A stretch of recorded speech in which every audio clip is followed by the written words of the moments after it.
Insurance agency builders out there, the footage you're about to watch is me spending a day and a half with others teaching them how to make multiple seven figures a year building an insurance agency. Everything that I've done in the last decade plus, you get to watch in the following clip. Enjoy it. Make sure you make the next one. JohnWetmore.com/workshop.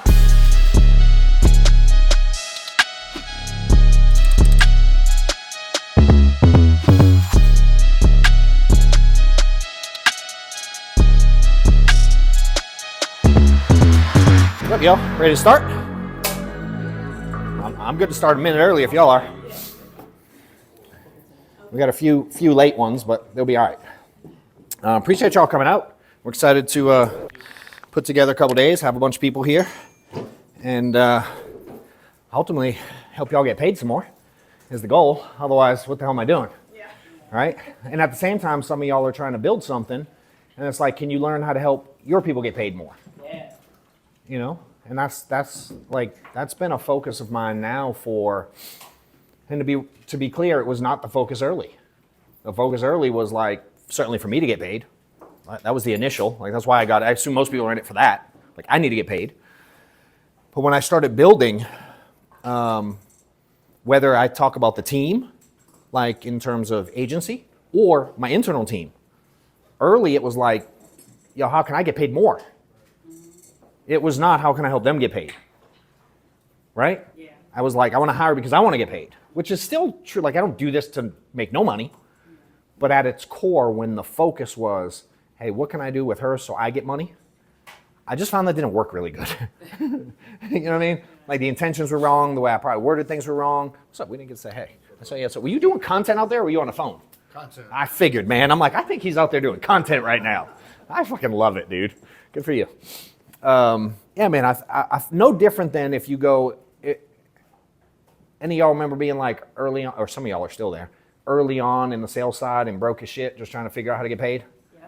And you sit with the client, I remember, right? All of us. John raised his hand the highest by far, and he probably needs it the least right now. Then, you know what I mean? It's like, but it's cool to see, but it's like early on when you're in that spot and the entire presentation is built around how can you get paid.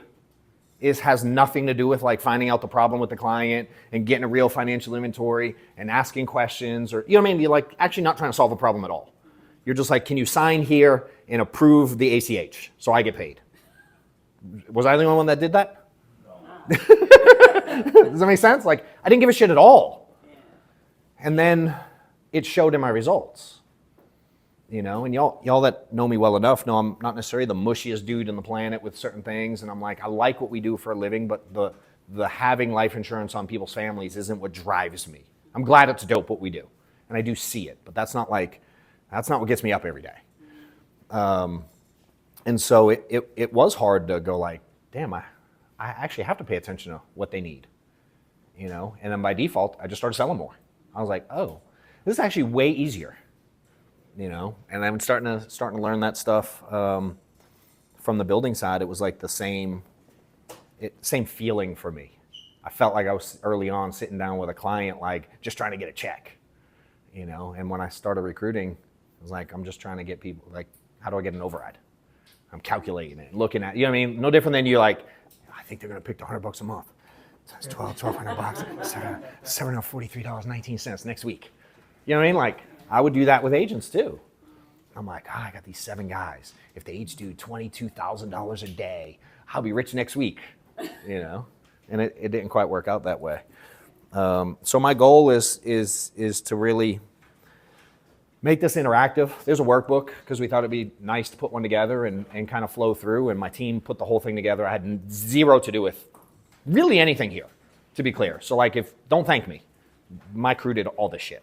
I just had the idea. I wanted to put something together. Every once in a while, they asked what I thought, but for the most part, everything you see about this whole day, I had nothing to do with, other than saying, let's do one. So appreciate you guys being part of it. And, you know, for me, it's like, I want to make this interactive. I want to make sure we're solving people's problems. So some people are going to speak up, some aren't. You'll learn either way. And I'm just going to kind of dive through just things I've learned over the years, you know, and I still make a lot of mistakes. The stuff I'm teaching there's a lot of days where I sit around and go, dude, I should probably listen to my own training. Because you get to certain levels and you still think stupid.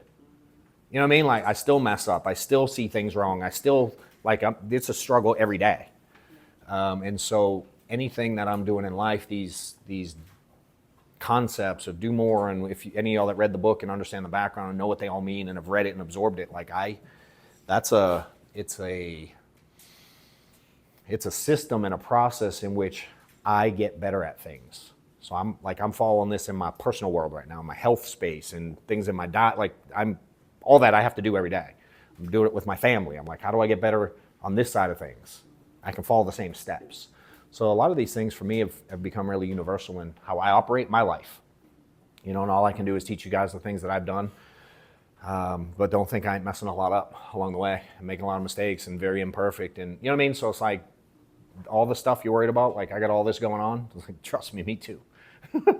You know, I might be a step further ahead in this game a little bit, but at the end of the day, I'm still trying to tackle life and get better just like y'all are. So the goal is like, how can we help y'all while we're here? And then you guys should use the opportunity to get to know each other. You know, y'all are different. A lot of people follow me.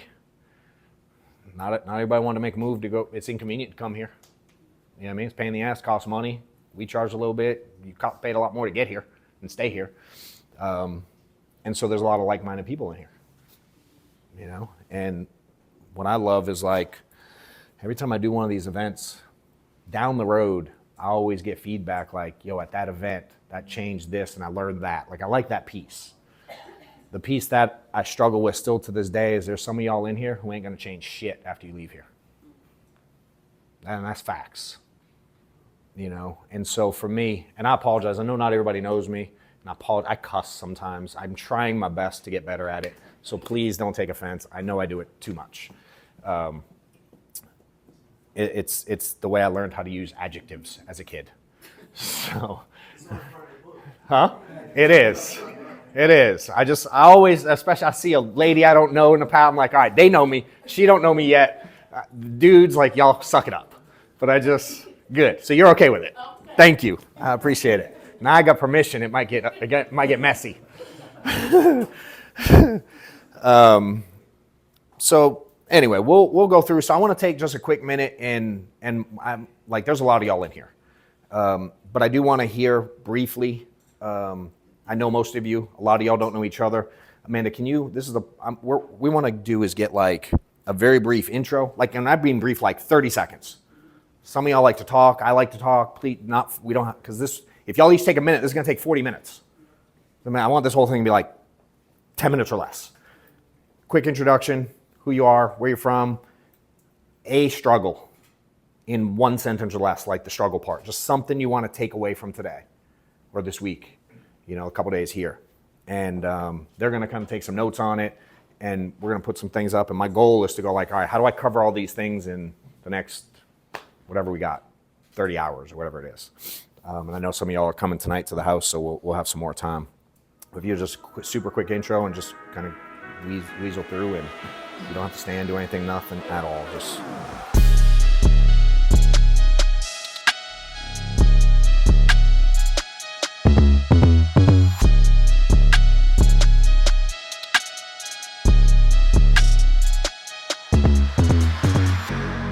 go ahead, first question.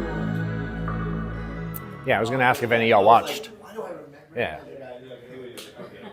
Yeah, I assume a bunch of people in here know John too. We still on for later?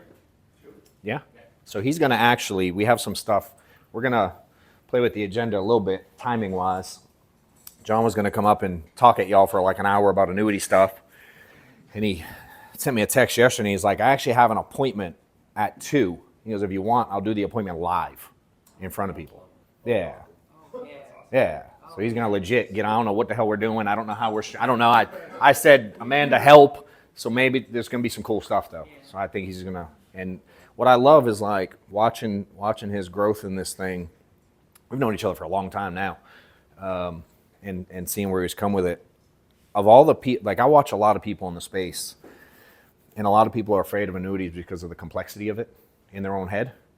And this dude has taught me and many others how simple that product is And I'm really good at keeping things simple, but I'm pretty analytical.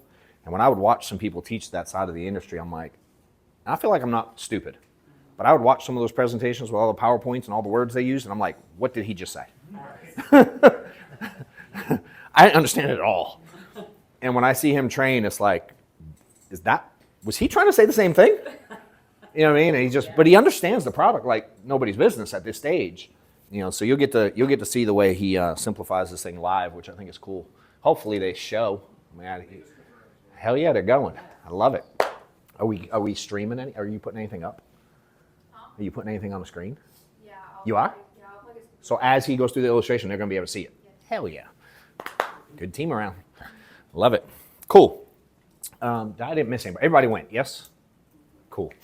All right, so the reason we did that, and Amanda's going to put it together, she's over there typing away.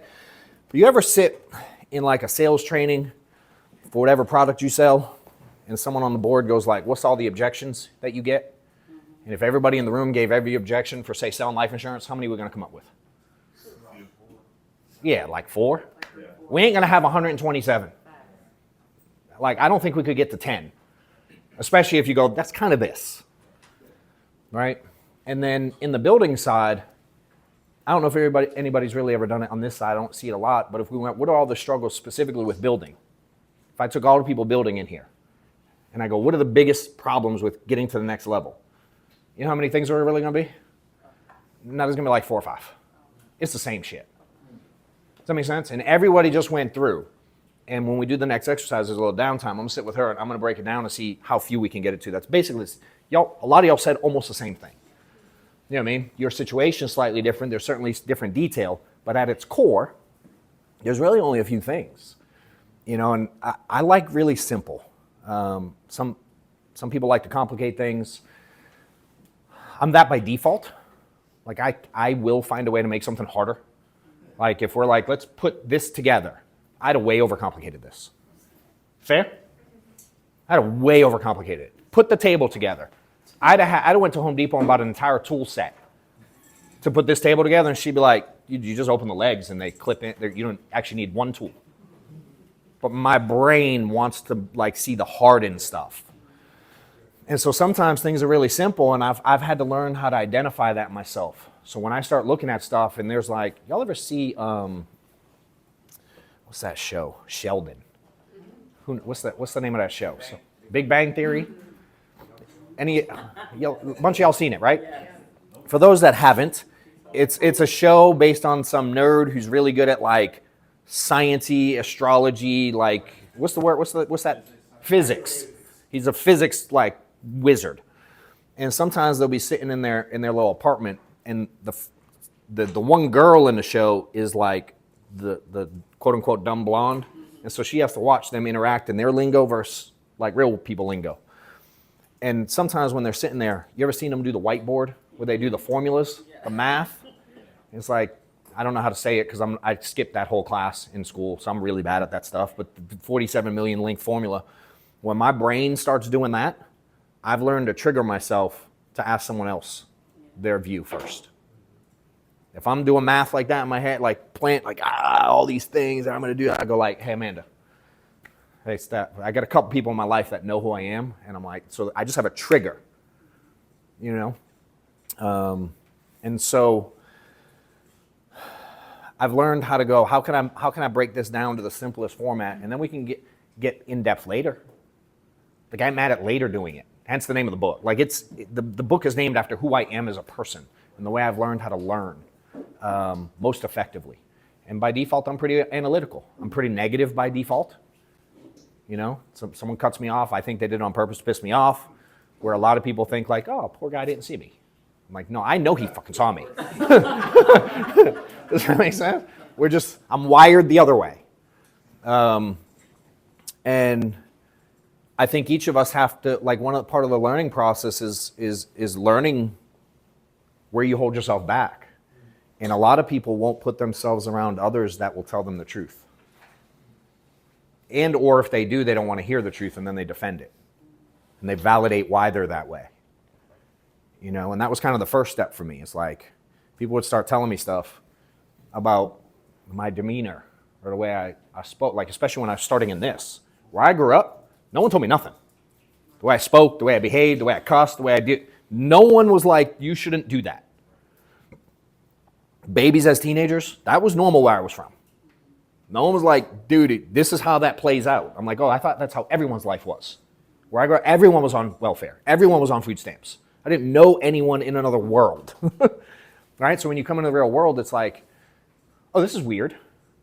You know, I remember the first time I moved to Georgia, when I first moved to Georgia, I get to the airport, and we're traveling through, just getting off bags, like getting off the plane, going through, getting a baggage claim just like everybody else. And like a stranger said hi to me. I was like, my first wife at the time, I'm like, did you see that? She's like, what? I'm like, dude, that fucking guy right there just talked to me. Like he wanted to know how I was doing. Like it was the weirdest thing ever to me. Because that's not normal where I'm, like, you don't talk to strangers, make eye contact with strangers. That's just not what happened. I was literally trained to not make eye contact and not speak to people you don't know. So when you move somewhere where it's the opposite, where they're trained literally the opposite, I'm like, it's foreign. You know, and everybody has those things in their life where the way you were taught how to do something is not necessarily the way it is all the time. You know, so you got to decide, do you want to adapt to the environment you're in at the time? That's not always a good thing either, right? But we're going to assume we're going like, how am I getting better as a person, as business, as whatever I'm doing? And so part of the journey for me was going like, when I see something that confuses me or like is a struggle or where I see myself, I'm like, I found people where I can just go like, yo, how do you see this?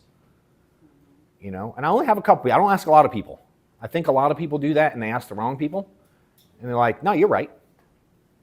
When everyone around you is telling you you're right, go ahead. How do you pick those people? Like, how did you pick those people? Dude, crazy. I didn't really pick that. I think a lot of people try to pick them.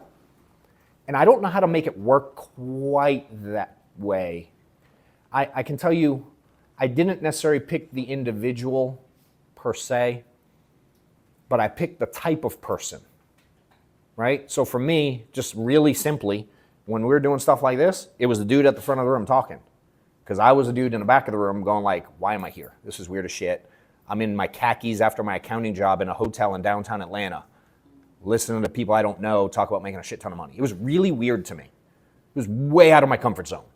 And I'm telling my wife, I'm like, dude, after work, I'm going to downtown Atlanta to this hotel. She's like, huh? I'm like, yeah, there's a guy. Insurance, I don't know. She's like, they train from 6 p.m. to midnight? I'm like, yeah.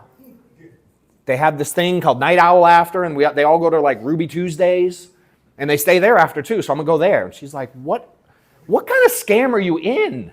Like, it was really weird, right? But I learned quickly they're making money. Steph legit thought this was a scam when I started doing it. That's how like weird it was for her, me, us, all of it. It was just awkward.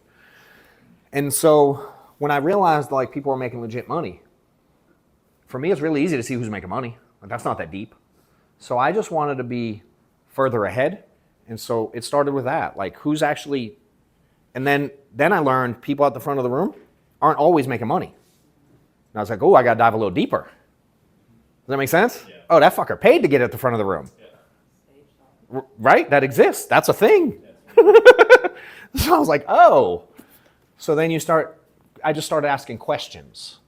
I'm a question asker. I did it, y'all saw me. I was like, go quick, and I kept fucking asking questions. I stalled the process. I am a curious person by nature, and I have a hard time answering questions without knowing more info. A lot of y'all ask me stuff, I always ask a question back, because I don't know how to answer it after, or I'm like, clarify this. What do you mean by that? I just have to understand. I'm wired, dude, so I want to know more. And that can be a flaw too. It can slow me down, right? So for me, I would find people that were doing better, and I just ask a lot of questions. But then they would say this, and where I do really well is I go, got it, and I go try it, and I see how it works, and then I also come back and go, that worked, it didn't. Hey, that was great. Hey, what about this? And I would just like, oh shit, I said it this way, and I should have said it that way. Got it, my bad. Let me try again. I go try again. I come back, and dude, the mentors that helped me the most in the space. I don't know if any of y'all know Mike Killamet. Some people know him. Some, probably most don't in here.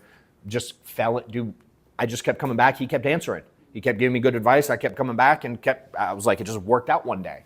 And with time, doing that repetitively over and over again, we just built a really good relationship. We found a way to work together. We were very different people, bro. But I found a way, one of the things that I think I do really well in that process is I always try to find a way to add value to someone that adds value to me, right? Because there's one thing about asking questions and getting an answer. A lot of people do that. Then ask a question, get an answer, go do something with it, return, be like, thank you. Most people don't do that shit. As many conversations as I have, the percentage that come back and give any kind of gratitude towards it is well under 5%. Well under. I've talked to thousands of people a year. You know what I mean? And then from the next level is like, how many go out of their way to add value versus be a pain in the ass? Right? And so for me, I wanted to stand out to people, dude. Right? So I go like, how can I stand out from the crowd?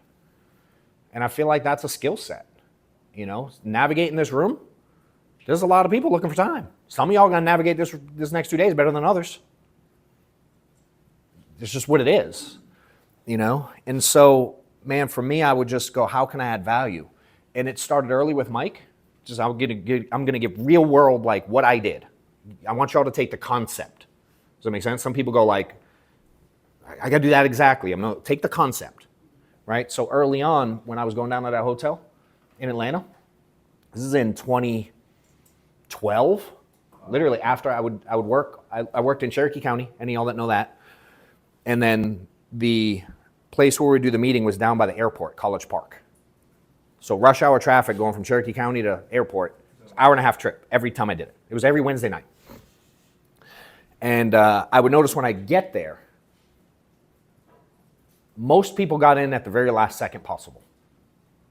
And Mike would be there early. I'm like, oh, interesting. He's running it and he's the one that, and then I started paying attention. I'm like, oh, he's like organizing stuff. He's getting books read, like all the stuff that happened here. He was doing all that stuff. You know what I mean? The more I came back, I was like, huh, I'll just watch. And then when like the event would end, some people clean up their mess, 50% leave their shit on the floor. And he would stay after and clean it up. Right? The whiteboard. He had to erase it because they could use it again next time. So he'd always be erasing it. You know what I mean? I'm like, so I started doing some of that stuff. Start helping. Clean up the room. Getting the room ready. I noticed a lot of people would talk out by the door, and it would drive him crazy. I'd be like, hey, can y'all go inside or can y'all talk down there? I would help him do that stuff. And I just always started to help him run his machine. I'm like, where can I add value? Right? Then I learned with him, this is early. He had a team probably doing, when Mike left, 150 grand, a couple hundred grand a month, and got up to doing a couple $100 million a year. I mean, he grew it big. But at that time, 150 grand, 200 grand a month. And he didn't like have a report. He didn't know who issued what. The issue paid reports, like he didn't have anything.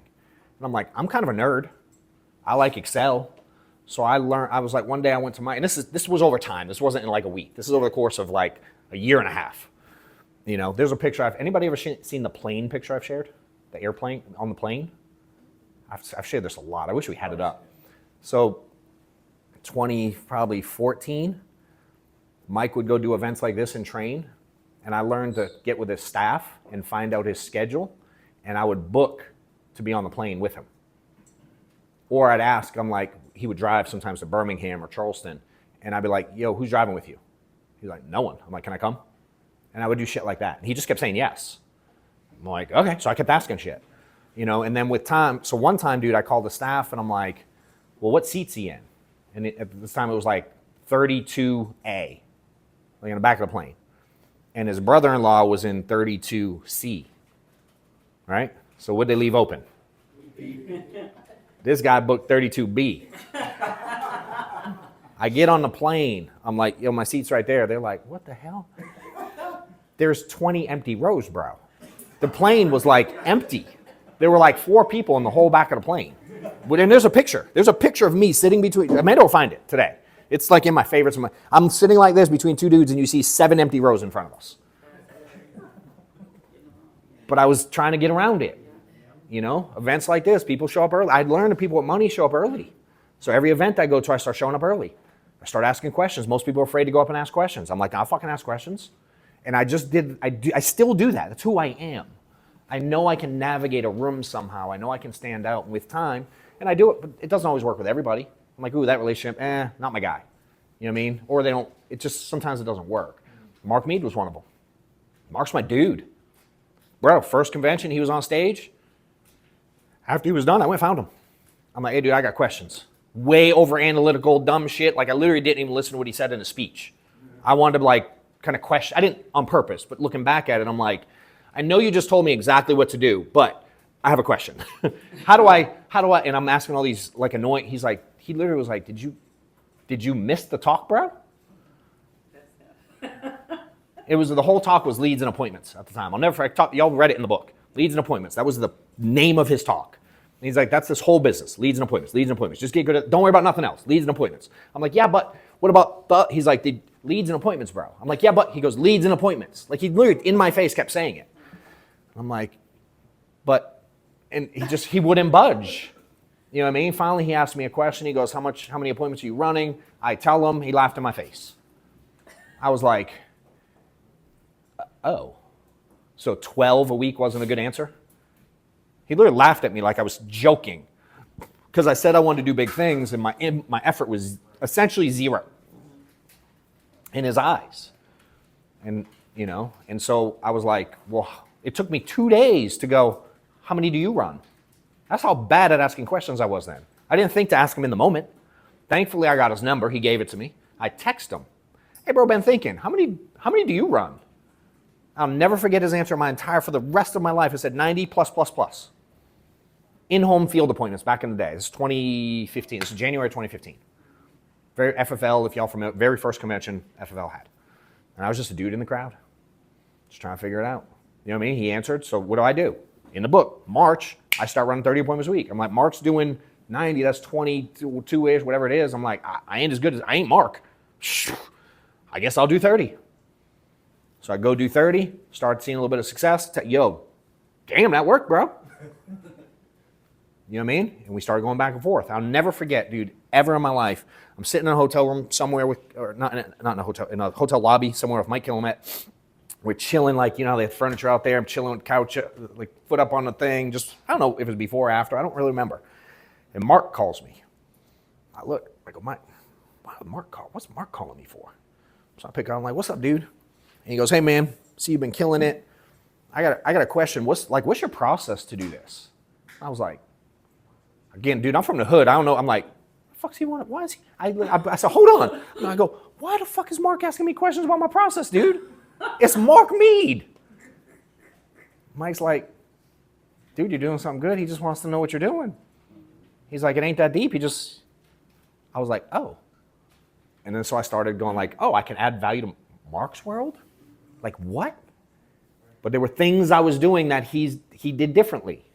And now him and I have built a whole relationship over the last 10 years over like, we both want the same goal, but the way our minds work are so different.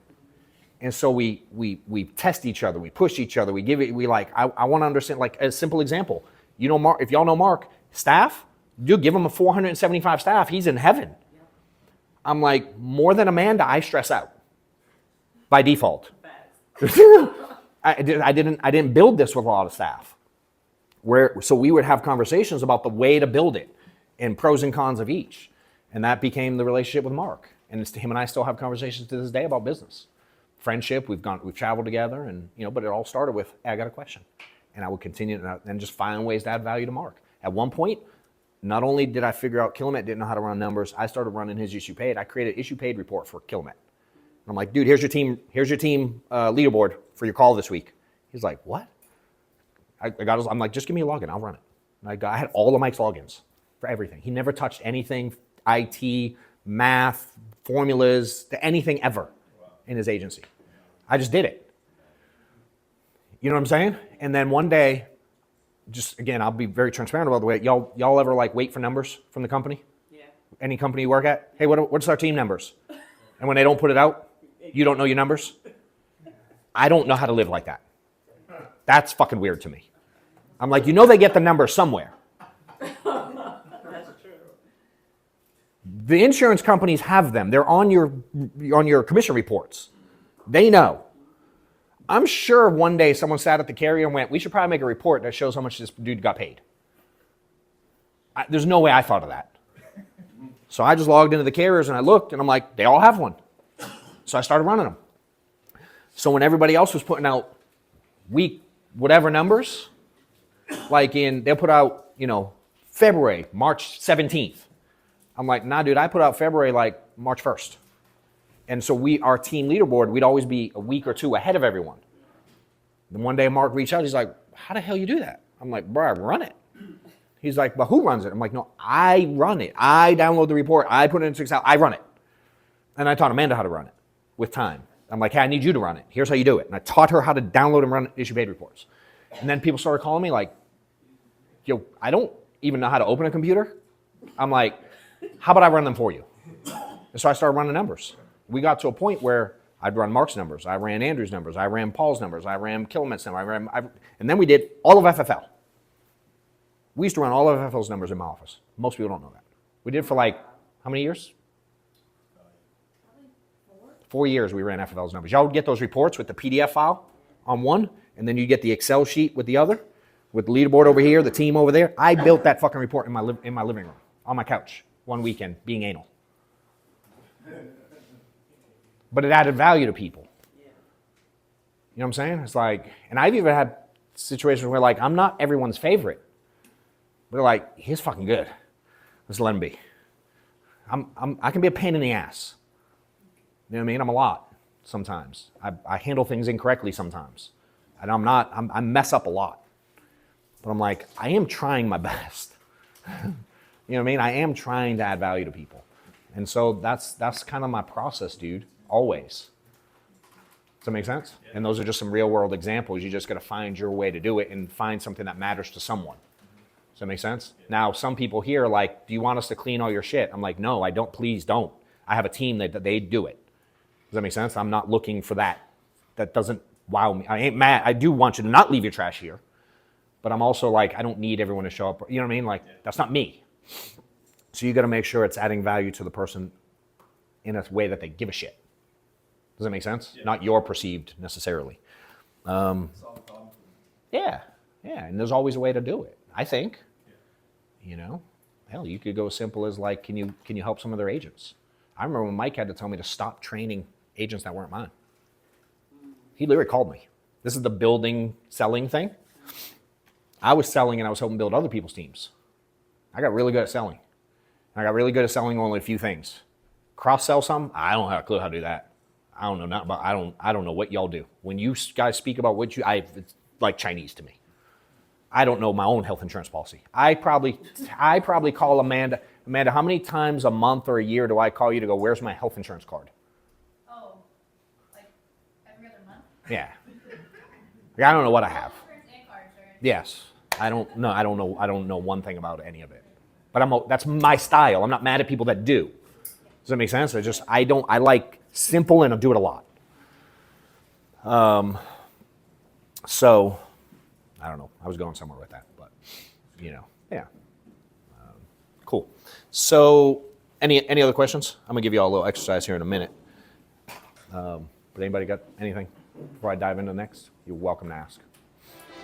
If you're in the insurance space and trying to build an agency, or you're trying to break records in sales, just hit new levels, new heights, click the link below to apply to my consulting and coaching program that I have out there. I'm helping tons of people get to new levels, get to new income heights, help them build their teams, put systems in place, staffing stuff, recruiting processes, automations, and just teaching people how to get to a point where they're selling on their own pen, 30, 40, 50 grand a month.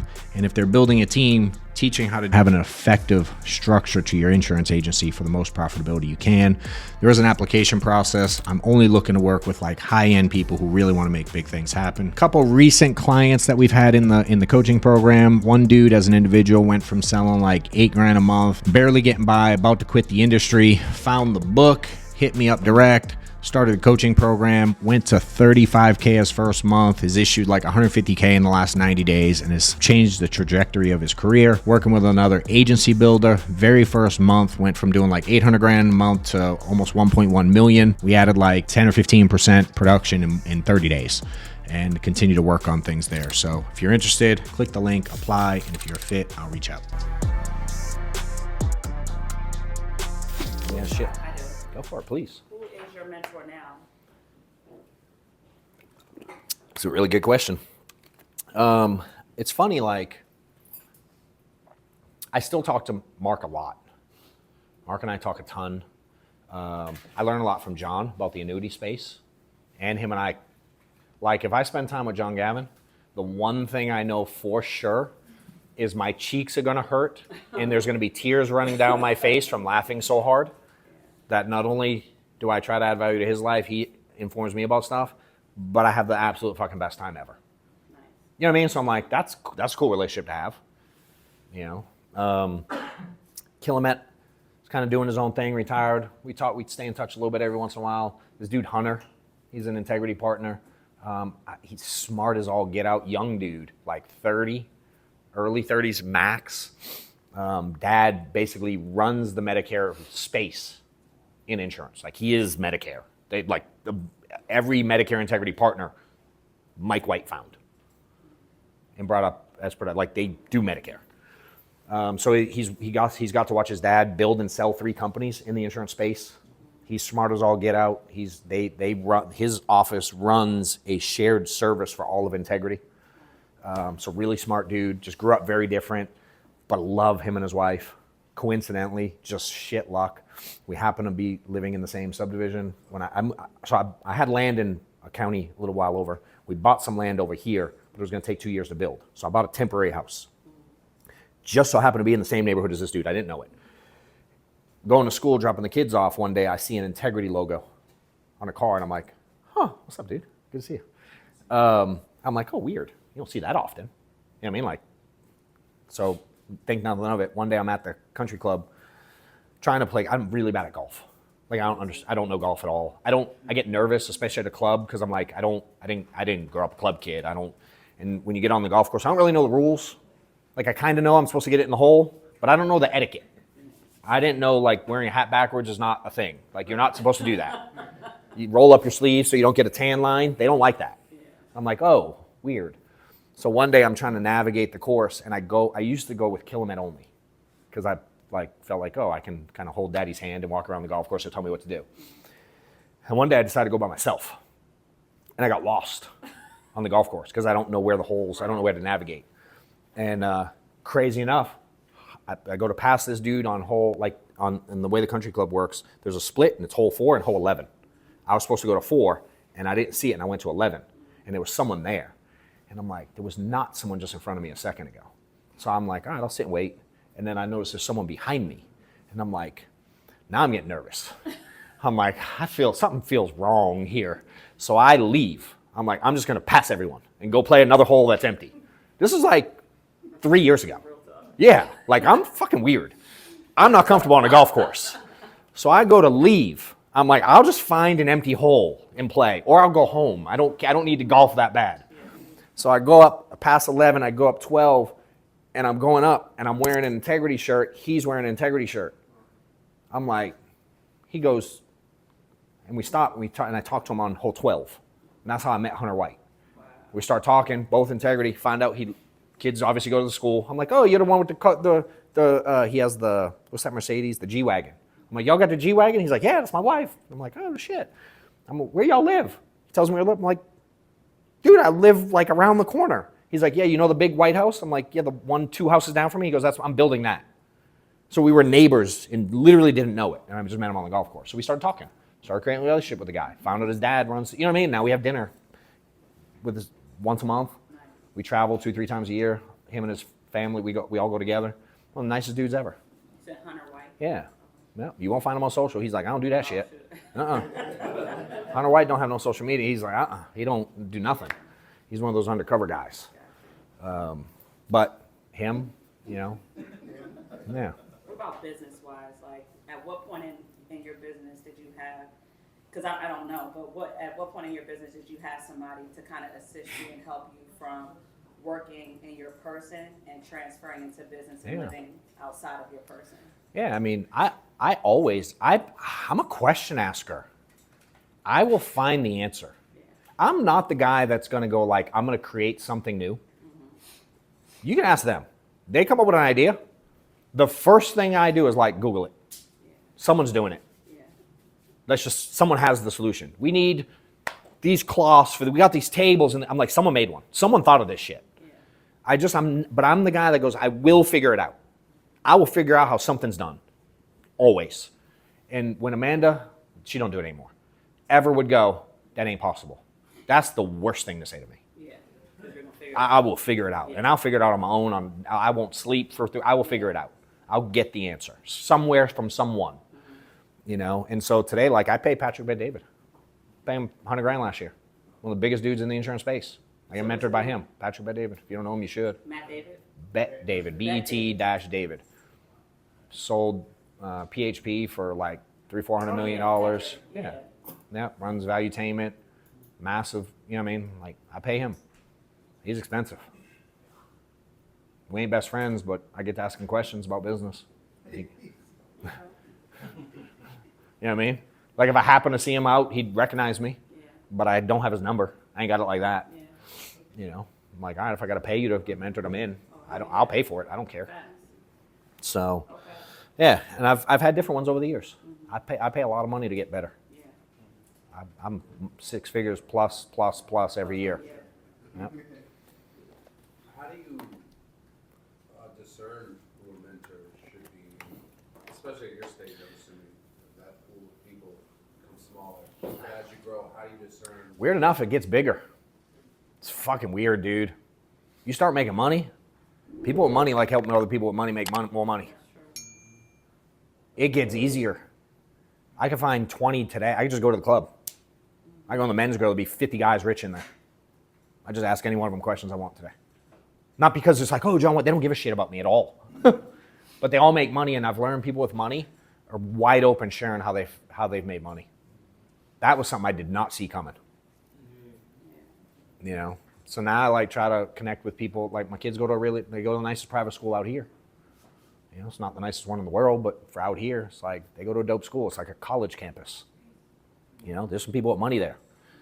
So like, I don't love going to parent-teacher things. I don't know what classes my kids are in. I don't know any of their teachers' names. I don't know Maddox had to teach me what AB Day was last week.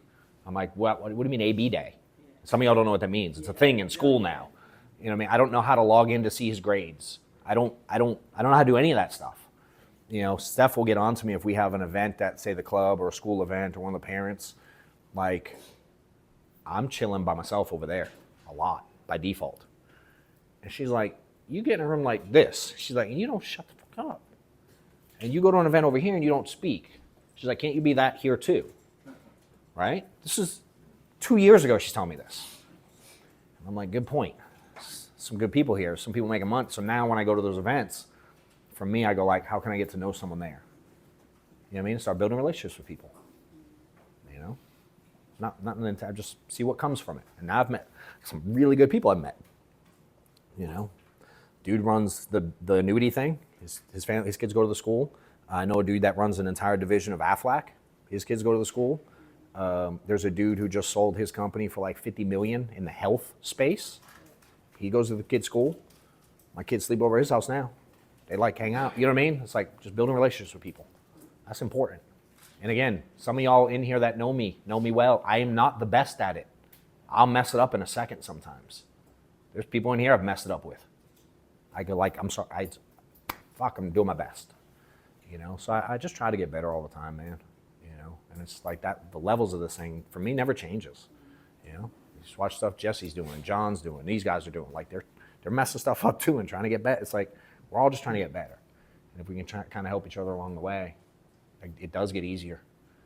You know, especially when people know like, oh, he knows how to make some money. Making money is like a skill. Once you know how to do it, it's like you can kind of navigate it in anywhere. And a lot of y'all have a lot of the skill set and you just don't apply it in the current setting. You know, that's why I get on to, I'm going to pick on you a little bit, Andrew. So if you look at Andrew right there, came in late, bald dude, jacked as shit, right? I don't think anyone's confused. He's really disciplined working out. Right? Yeah. How long ago did we start talking? How long has it been? It's been a long ass time. 5 years. I remember clear as day, dude.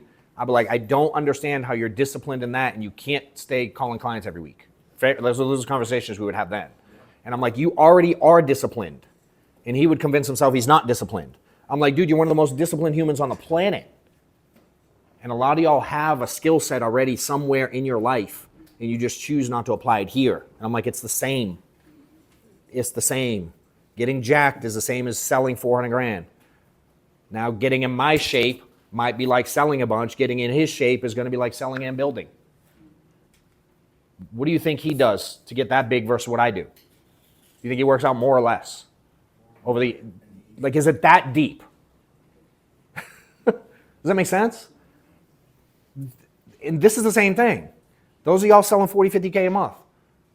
The ones that aren't. What do you think they're doing more? What do you think they're doing different? Almost always. Are they better at it? Probably. I would think they are. Were they better at it when they started? No, they sucked ass too. Hell, there's some of us that sell a bunch and we still suck. Yeah. Fair? Fair. I'm one of those. I get way more credit than I deserve. I'm really bad at a lot of stuff. But I learned how to get good at a few things. And I'm working on going all right, if I can be, I literally have to drink my own stuff sometimes. I'm like, I'm really good over here. Why am I really bad over here? I bet 3 times a week I go to myself, dude, I should probably listen to my own training. I can watch myself messing stuff up that I teach on. Right? And so it's always evolving for me. One of the things I want y'all to really do, and we'll kind of dive into more of the process about stuff, but there's this little exercise that I find and this is for you guys. I'm gonna give you a little bit. I can't go over everybody's, and everything in here is things that I've done for myself. And so I hope you do them, and I know they'll work if you do it. You know, there's a lot of different pages in here. Y'all have seen me talk. Y'all on that page with the change quote? Y'all see that? That's a sign right there that I look at every day in my office. I literally read that every time I'm here. You know, and I apply it to my life in all kinds of different ways. Anyone know me anyone know me 5 years ago? Did you meet me in person? Yeah. You're the only one? Oh yeah. Well, you knew me long. I don't know if there was a middle ground if you saw me. So when I started in the business, I was really, really, really skinny. I was 180 pounds. And then I started selling a bunch. I started eating Chick-fil-A. And you probably knew me and I had a little belly. I was 250. Makes sense? I was out of shape. Anyone ever go to tie their shoes and run out of breath? Breathe heavy? That's a thing, right? It's not just me. That's where I was. Maddox was let's see, this was 25 years ago, so he's probably 7, 8. We have some land at the last house. He wants to run around the backyard. 7, 8-year-old, they can run forever. They ain't that fast, but they can run forever. Dude, I couldn't run around the yard with him. And I'm like, what am I doing? I talk about discipline every day of my life. Talking about the discipline with scheduling, the discipline with all the things I'm doing. You know what I mean? I'm teaching it, and I'm fat and unhappy about it. And think about all the clients we see, all the medications we read, all the problems we see. I'm like, bro, that's your future. Not only health-wise, I was financially. What's the average client look like financially? Horrible. What's their retirement? Nothing. Social Security. There's no plan. Yeah. Does that make sense? What's their average health? Metformin. Yeah. Right? So, all right, how do they get there financially? Make all the bullshit excuses y'all are making right now. Fair? I promise they're not different. And they drug that process out. And they end up on Social Security, can't pay your insurance bill next month. Okay? What do you think they did on the health side? Same thing y'all doing at night when you're watching Netflix. Same thing I was doing. Dude, number 7 Chick-fil-A meal, that spicy chicken, large, fry, large lemonade, and throw in an extra large fry, please. And like 3 packets of salt. That was my order. I remember at an annual convention, you had shared how you went to a doctor's appointment. He was talking about getting you on either metformin or high blood pressure medication, and that's when you like made Kidney. I had kidney first. And you're like, no, I got it. And Yeah. One day I started feeling a little funny. I'm like, ooh, that ain't how this. Sorry. I'm like, that ain't how pee's supposed to come out. Like, it feels weird. Like, it's different. You know what I mean? I'm like, ooh, what the hell is that? Go to emergency immediate med because I didn't have a doctor. I'm like, primary care? I don't even know what that is. I can't even find my health insurance card. I definitely don't have a primary care doctor. Go to immediate med, and they tested like, you got to go to a kidney doctor now. I was like, what? Well, I was like, yo, First time I got in insurance, I would dial at my job to book appointments for the weekend. I'd dial on lunch, and I thought I had to like ask all the health questions on the phone, and I was going to underwrite it and price it before I went to see them. Like I was that guy. And the first person that told me they had diabetes, I had to Google because I didn't know what it was. I remember sitting in my office Googling, what is diabetes? I had no idea what it was. And so then, however many years later, to be like kidney, I was like, uh-oh, I don't know if they're related, but I don't want that shit.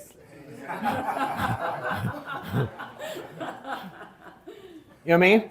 So I'm like, I got to change. It's a sign. Like, does that make sense? Like that sign, like I was losing in health. I was accepting being out of shape. I was accepting being fat, accepting being able to not take care of my kids. No different than early, I was accepting living broke. I was accepting letting Steph make more money. I was accepting not running enough appointments. I was accepting not doing enough recruiting calls. I was accepting not studying my craft. Some of y'all don't know your shit still. What? I won't beat you up again today. I already did it the other day. You remember, like, some of y'all don't know your shit still. After months and months and months or years sometimes. I'm like, what? But you know your favorite team. Or the schedule of your favorite show. Or, you know what I mean? It's like, are you okay with that? If you are, okay. But you can't complain in my eyes and not do something about it. You know, so I've had to learn how to become someone that when I bitch about something I'm unhappy about, now I have a choice to make. And my choice is going to be do something about it or shut up. That's how I talk. That's how I do me. So I changed my whole world in health. December 26, 2020, I was like, I'd seen that 75 hard thing on social media for years. I'm like, I ain't doing that. I ain't doing that shit. And then I watched a dude in the insurance space do it. Worked with Symmetry. Let me think if I can remember his name. Hell, he pops up on my social still. He's still someone I follow. He's pretty quiet on social now. He made this page like Motivation Kings one day too. Tyler Harris, I think is his last name. Anyway, so I watch him go through 75 hard, get ripped. I'm like, I ain't doing that. I'd rather be fat. That seems hard. Does that make sense? Kidney thing comes, I got change. Some people get kidney thing, they stay the same. Not this guy. Insurance. Y'all have heard the story. You read the book, the alimony thing, financial. I got hit with some financial stuff. I'm like, back against the wall. I don't like this feeling. You know, in a child situation, you don't pay it. There's like jail is the consequence. I might sound loud and aggressive. I ain't making it in jail. I ain't built for that shit. I would not do well. You know, and I'm like, all right, I don't want this. And at first, it's like I was complaining about all the stuff. I was fat because of the job, and I didn't have time, and I'm in sales, and I'm on the road. That's why I was fat. But I'm like, really? You know what I mean? And I was broke because of the agent or the area or the weather or the client or the lead or the whatever, the stuff. And when I was in a pressure situation, I made a decision to change. And so it started with health. You know, that journey. Now, most people know me as what you see today. Like, I get complimented all the time about shape I'm in. I'm like, dude, I haven't accepted that yet. I'm 48. I was 44 years out of shape. I'm not always fat, skinny, but I wasn't what I am today. And I'm not the most jacked dude in the world, but relative to most, I'm in way better shape than most humans. You know, but I work at it every day for I'm on year 5 now. And I'm not perfect every day. Sometimes I mess up. But as I start going, I start doing my method. What was the method getting started? So I'm like 75 hard. Dive right in, go. Why? I don't know. I'm neurotic, and if I have an app that says I have to check a box before I go to sleep, I ain't going to sleep till I check the box. I know me. So I put myself in situations where I'm going to perform. Does that make sense? I'm neurotic, dude. I can't not drink a lemon drop when I'm off 75 hard yet. I don't know how to do that. But if I go, I'm doing 75 hard, bro, y'all could have 475 lemon drop martinis. I wouldn't take one. I'm like, I ain't not doing it. You know, I have a little app on my phone, Strides. Y'all ever use it?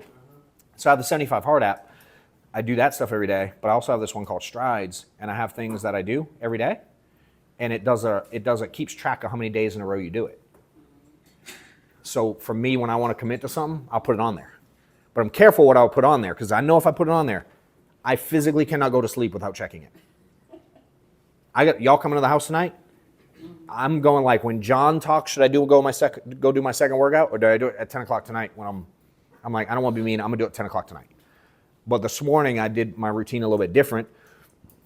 I came in, I had a book here, and Amanda was like, oh, don't forget to read later. I'm like, I already read. She's like, what? Because I always read at night. But today, schedule changed. I'm like, I don't want to have to think about that later. Let me check that off now. I already studied Spanish today. I study Spanish every day. I'm trying to learn it. I'm like, I already did it this morning. Check it off. Because I don't want to be 10 o'clock tonight dealing with that shit. You know what I'm saying? Water, number 4. I got to drink 8 of these a day. That's how I do. I number them. Those are number 5 and 6 right there. I'm going to check off the gallon. You know? And so now I got like the lowest thing. I do 10,000 steps a day. I'm at 53 straight days. 100 push-ups a day, I'm at 55. Drink a gallon of water, I'm at 63. 75 hard, same thing, 63. Study Spanish, 73 days. I'm like, how long can I get that streak? You know, and I go through different phases, and I put myself in a situation where I know I'm going to thrive best I can. You know, and so y'all got to find that shit for yourselves, because when things get hard, you got decisions to make. You know how many times I've gotten in bed and I look down at the damn phone and I'm like, one day last week I get in, my steps say 9,274 or something like that. It's 11 o'clock at night. I'm like, shit. All right. I get up, get out of bed, and I walk around my house for 800 steps. Hit 10,022. I'm like, I'm back in bed. I wasn't always that way, but I've learned to, like, if I say I'm going to do something, I got to be careful, because I got to stay accountable to me. So now I don't say yes to a lot of stuff. You know, you learn how to say no real quick when you realize, like, the way to having success in any area is doing the things you say you're going to do. So now I got to protect that. Be like, careful what I say yes to, because I can't do all of them great. There's just no way. You know, and some of y'all try to balance and float so many different things. It's like you don't do any of them great. You know, so on this thing, what I really want y'all to do, like, and this is just for you. This is not for me. Don't write down bullshit answers you think I want to hear, because I don't care, and I'm probably not going to read yours. Like, I care in the sense that I want you to do better, but I'm not going to lose any sleep over what you write here tonight. So this is for y'all to talk to yourself with, right? It's like, in the sense of why are you here, not just like why are you here today, but like, what do you really want out of life, out of business? Like, what do you want it to be? You know? And we'll go through there's a couple other steps here. There's a goals one next. You can certainly do that. And the way for me, what goals, I send this exercise to a lot of people. I started doing my own goals in 2012, for 2012. I think I started in 2011 for 2012. And for me, like, goals are not something I put down that I like hope kind of works out. Goals for me are something I chase. Like, every day I actively chase it, right? A lot of y'all know I obviously talking about fitness, where the journey continues, is like, fast forward today, I'm in really good shape. Dude, I go do some blood work a couple months ago. Fucking cholesterol's high, blood pressure's high, thyroid's off, whatever that sleep hormone thing, where they do the spit, that's all messed up. I walk into this doctor's office, and she looks at me and goes, why are you here? You're in the best physical shape anyone that's ever walked in this office. What do you need? It was like internal, like someone that does special. I'm like, I got lab work for you. Show her lab work. She's like, what the fuck? Like, that don't make no sense. There's some things I'm doing wrong. This is the like get better now, get better later stage for me in health. I'm like, oh, physically good. Internal. You know, vodka's really bad for you. Oh, y'all knew that? Okay, I knew it too, and I kept drinking it. Weird, all my labs are off. A lot of sugar, I guess. You know what I mean? And it does all kinds of other stuff. It turns stuff off that doesn't make you don't operate the same anymore. You know what I mean? All the stuff in the food, I'm like, oh. So now I'm learning that. I'm in a stage where I'm like, all right, my method early was sweat and or lift something heavy every day. That was my plan the first couple of years. Sweat, lift something heavy every day. You do that for 12 straight months, you'll be in better shape. That was the model. What workout plan? I didn't have one. I lift something heavy and sweat every day. I don't care what. What's your bicep day? I don't fucking know. I walk into the gym and I decide when I'm in the gym. What looks good? How do I decide? You don't know how I decide when I'm in the gym? What I do? Where there are no people. That's what I work on that day. What machine's open? But that one over there in the corner. Guess I'm doing those leg things today. That machine's always empty. You know? I can put the pin all the way in the bottom in that one. You squeeze them together. I got that one down. You know, but now I'm like trying to get better at it. I'm understanding why, how my body's different than your body. Does it make sense? And so I'm starting to dive deeper into that. And so for me, I want to be in a physical shape. Not only do I want to have good muscle physique, I want to be able to like hike or run a really long distance. Why? I don't know, dude. I'm neurotic. Andy does it too, so I'm not the only crazy one in here. But like, we'll do an event this year that's like hike the equivalent of Mount Everest. So you get this mount. Thank you. I don't remember what that means. No, I do. Anyway, so I'll do neurotic stuff like that, and so I put something on the map. And for me to get my health, I'm like, let me put these events on the map: a marathon, a hike, a this, and then for the next 9 months, I just chase being in shape for that event. I will do way more work getting ready for that event than I'll do at the event. You know what I mean? And so this exercise is for y'all to kind of put down like what you really want out of things. Where do you want to be down the road? What do you need now? And on the goals side, it's like, put the goals fine. I like to put the things I have to do to chase the goal every day, right? And some of y'all have already done this exercise. If you have, great. You don't have to write it, I don't care. But more importantly, what I like to do is share this stuff. I've done this with every person I've ever worked with on my team too. And then for me, the key is when you go, I got to add A, B, and C to hit that goal, and be specific. So many people, when they send me these, are like generic. They're like, I'm going to stop thinking negative. I'm like, I want you to go like, I'm going to, at 8 o'clock, stop watching Netflix, and I'm going to read. Like, the more specific you get, the better. I like to also add in the things I need to remove specifically from my life, because if you do it right, if you think about the time you have during the day, let's use working out. I want to work out. New Year's, I'm going to start going to the gym every day at 5. Well, the piece that gets missed is you don't make a choice to go, I'm going to stop cooking dinner for my family that I normally do in order to go to the gym. I'm going to stop watching this show. I'm going to give up. You don't take something and go like, I'm giving up this in order to add that. You try to squeeze both in, which is why most people fail at that whole New Year's resolution thing. So for me, I go, what do I remove specifically in order to insert this? And this exercise is how I do everything I want to achieve. You know, so y'all take a few minutes, put those in. I'm gonna connect with a team, and then we'll go through some more details here for you.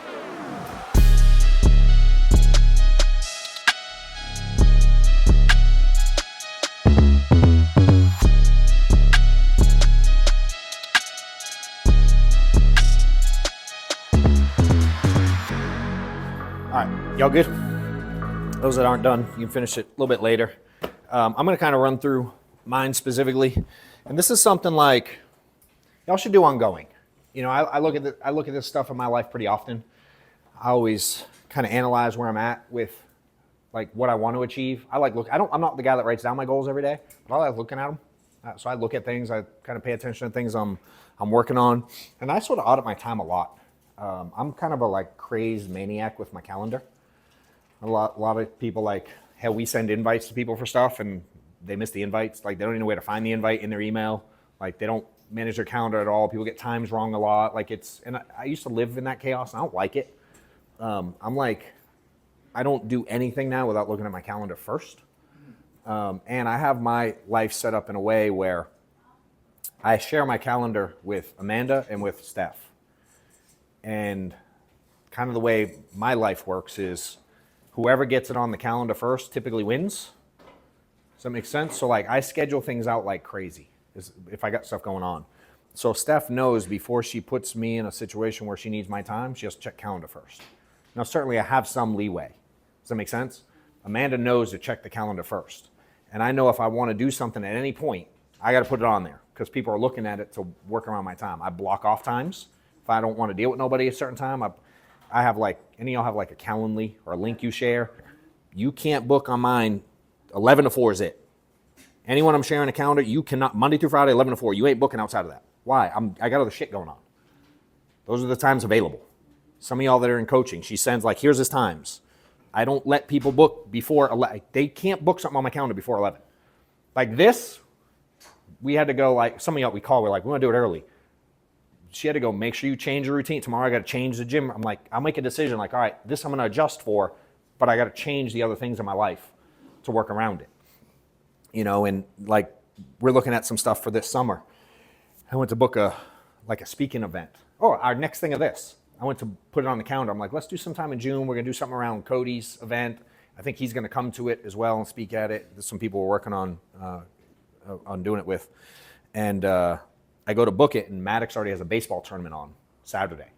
So I'm like, well, I guess I got to be creative in the way we do this because I ain't missing baseball. We were thinking about doing it a Friday, half a Saturday. And I'm like, with Reese yesterday, I'm like, baseball's already on the calendar. Now, he had on the calendar tonight also, but this was on the calendar first. So when I saw, I was like, well, I guess I'm going to miss that game. You know what I mean? So it's like, I do get to make choices sometimes, but I'm a slave to it now, where early on I wasn't. And it sounds so simple and like elementary, it's like tying your shoes, but most people suck at this part. You know, I'm like neurotic about it. So I'm going to give you kind of where I was at first, my version of this when I did it, and I still have this handwritten from back in the day. I keep my goal steps. Amanda saves them, and we like go through them and look at them every once in a while. And I like showing people where I was at different stages. But early on, my goals were buy Steph a house, put the kids in private school, and I had certain financial goals. That's changed over the years. The very first one I have written down was make 70 grand for the year. 70K for the year. That was the first one I wrote in 2012. And then it went to 100, then it went to 300, and it kept going up. But that at its core is what I really wanted. Those are the big ones. In order to do that, after talking to Mark, I was like, oh, I got to get my appointment numbers up, right? I got to get my recruiting numbers up. The hours studying my craft, studying products, studying sales, studying the intentionality, studying the script. Like I had to add that. I wasn't doing it enough. Learning my craft. Certain meetings I had to start going to. I would skip shit. I'm like, a meeting. And I was decent at it, but there was things that just were inconvenient that I just wouldn't go to. You know, I'm like, so these are the things I have to add into my life. To go from running 12 appointments to running 30, I got to get some stuff out of the way because I was doing something. For me, I was sleeping in. I was playing and watching football. I played flag football for 15 years every weekend. From the time I was 20 to the time I was 35, I played flag football every weekend. When I say every weekend, I mean I played every weekend. I remember one time Steph was like, we're going to church Sunday. I'm like, I got football. She's like, it's Easter. I was like, we got a tournament. And it was like a thing in my life. Like it was a fight. Like it was an argument. That's where I was in 2013. You know? And so I had to take the specific things in my life. Football, I was like a crazed maniac. I'd watch every game. I'd watch it on replay. I'd watch it on SportsCenter over and over again. I knew everything about every team, I was that guy. Fantasy football, I was in 5 leagues. This is what I did. I don't even know who plays on what team anymore. I just don't care. I learned to not care. Every once in a while, I'll watch a game with Maddox. We watch some playoffs. We'll go to a Super Bowl. I went to the World Series. But I'm like, I don't care at all about his stats anymore. I signed up to fantasy football. I just donate. It's $1,000. I join it, and I don't log in. And I see what happens at the end of the year. I lose every year. I've only done that for 2 years. Is it 2 years now I've done it, Amanda? Someone asked me last year. And I was like, a bunch of my friends. Sound like an asshole saying no. I was like, yes. And then by week 5, they were like, bro, you have like 4 people not start like on the bench. There's no one on your roster playing. I was like, sorry. And then this year I tried to get Maddox to do it. So Maddox did my draft for me. Maddox set the thing, and after 3 weeks, he was like, your team sucks. And he quit doing it. So now when they play against John, they know they're going to win. So that's my effort now. So what up, insurance agents? If you're looking for a roadmap on how to win in this industry, check out the book I wrote about a year ago, Do More Now, Get Better Later. Check out the reviews here somewhere. My team's putting them on. I'm getting tons of great feedback about all the people it's helped. Appreciate those of y'all that have bought it. Appreciate all the reviews that are going out. If you're new to following me or the industry, check out the book and get it in your hands now.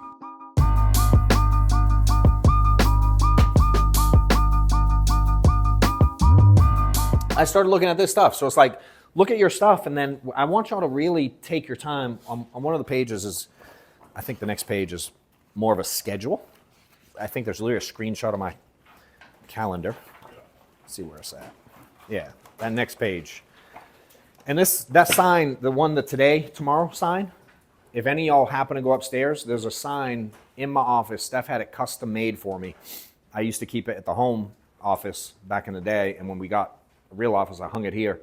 But it's huge. I mean, it's a huge ass sign that hangs upstairs. There's a Jerry Rice quote. It says, today I will do what others won't, so tomorrow I can accomplish what others can't.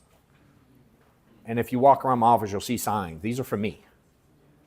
I like that sign right there, that Jordan sign.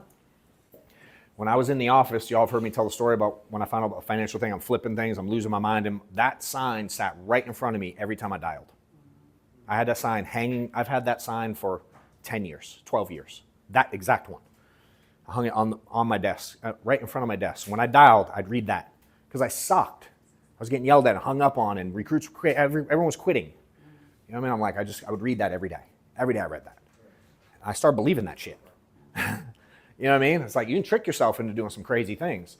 Amanda just had it reframed yesterday because it was like so old, it was falling apart, it was raggedy, so she went to the store and got a new frame, so it looks really nice now.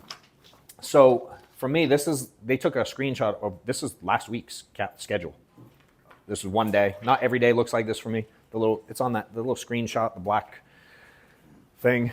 I like to go through my time. One of the best exercise, and I'm not going to have you all do it now, but for those that really want to like find out what you're doing with your time, there's an exercise that's a complete pain in the ass. It sucks to do. It's not fun, but it's so valuable. I had a guy teach this to me once, and I'm sure someone has a fancy name for it because I've heard it a bunch since. But have any of y'all ever like spent a week and every 30 minutes to an hour you write down what you did with that time? For a week. I did it for a week once. And I wanted to punch the guy in the face that told me to do it. I was paying him. He was a coach that I was paying for. And I'm like, that sounds like really annoying. And then he got this little ball that you turn, and it like does some timer thing based on what you're doing. And I threw the ball away because I'm like, I'm not doing that exercise. It sucks. But I did it my way, and I just wrote it down. So you'll do it however you want. But I literally took an audit of my time. I'm doing a version of it now that I'll explain a little bit later. But I took the time, and I would just write down everything I did. This person called me. That person called me. I did this. I watched TV. I did whatever I did. It's a complete pain in the ass exercise. But I sent it to him after the week. And then we go through it. And he said something to me that like changed my life forever. And he goes, bro, your schedule looks like you spend all day. He goes, Maddox plays baseball, right? I'm like, yeah. He goes, you ever like hit fly balls to him in the outfield, or the coaches hit fly balls into him in the outfield? Right? If you can picture me here and Maddox way the hell out there and I'm hitting fly balls, who's moving more around the field, me or him? I'm just hitting the balls. He's running all over the place like a madman because I don't know how to hit a ball straight. It goes where it goes, and he has to go fetch it, essentially, trying to catch it, right? He goes, your life looks like you spend all day running around trying to field fly balls. And I was like, wait, what? Like, what do you mean? Like, dude, and I was making money at this point. I was making $1 million already when he told me this. I was like, what do you mean? He's like, bro, you don't control any of your schedule.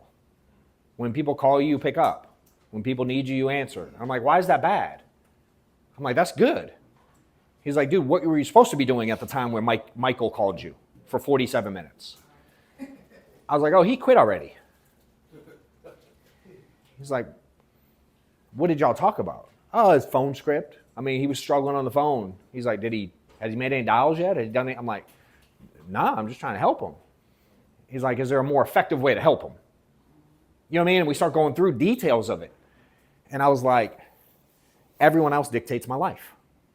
And I was just, I'll do it. I'll handle it. I'll juggle it all. I'll say yes to everything. I'll handle everything. If you call, I'm in.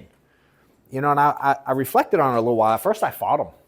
I was like, nah, I can't not answer. I don't like that idea. You know what I mean? So I kind of fought him on a little bit. And he's like, I ain't saying don't answer.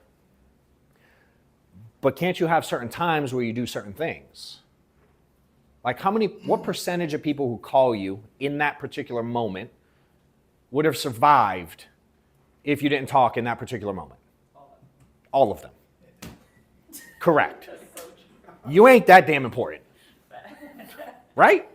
Neither am I. And so I started by playing a little game at first. And I went to Mike and I went to him and I'm like, yo, what do you think? And he laughed at me and he's like, bro, I watch you sometimes.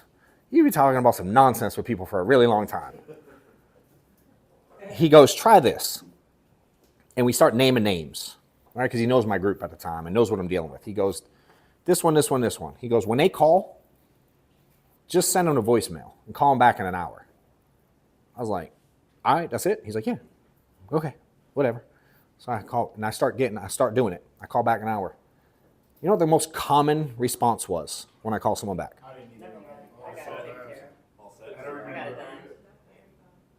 Never mind, I figured it out. I don't remember, it was pretty often too. But never mind, I got it figured out. Happened all of the fucking time. I was like, yo, there's something to this. So then I made that thing, everyone has it now, I think. You know that thing on your phone where people call and it pops up the little bubble right there? And you can hit it and send the automatic message? Yep. That became like gold to me. On the other line, call you back, what's up? On a flight, call you back, what's up? In a meeting, call you back, what's up? Those are the 3 I had. Y'all probably got them if you call me. Most people don't have my number now, to be honest. I don't mind giving it out, but most people just don't ask for it anymore. But there was a stage, man, where I was getting 100 plus calls a day from all kinds of people. You know, it was building, team, everything going on, recruits, calls, clients, staff, everything. Everybody I'm missing, calling back, playing phone tag, you know, trying to train people. I was literally doing it all. And I thought that's like the whole do more. That was me. It was chaos. And there's a way to get some stuff done without being the guy all the time.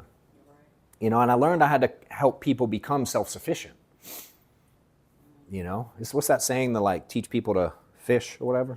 Y'all know that one? Yeah. It's like that. You know, those that don't Google it, you'll figure it out. But it's like, I want to teach people how to like be able to feed themselves. You know, I'll never forget early on when this goes to those of y'all trying to struggle to do both.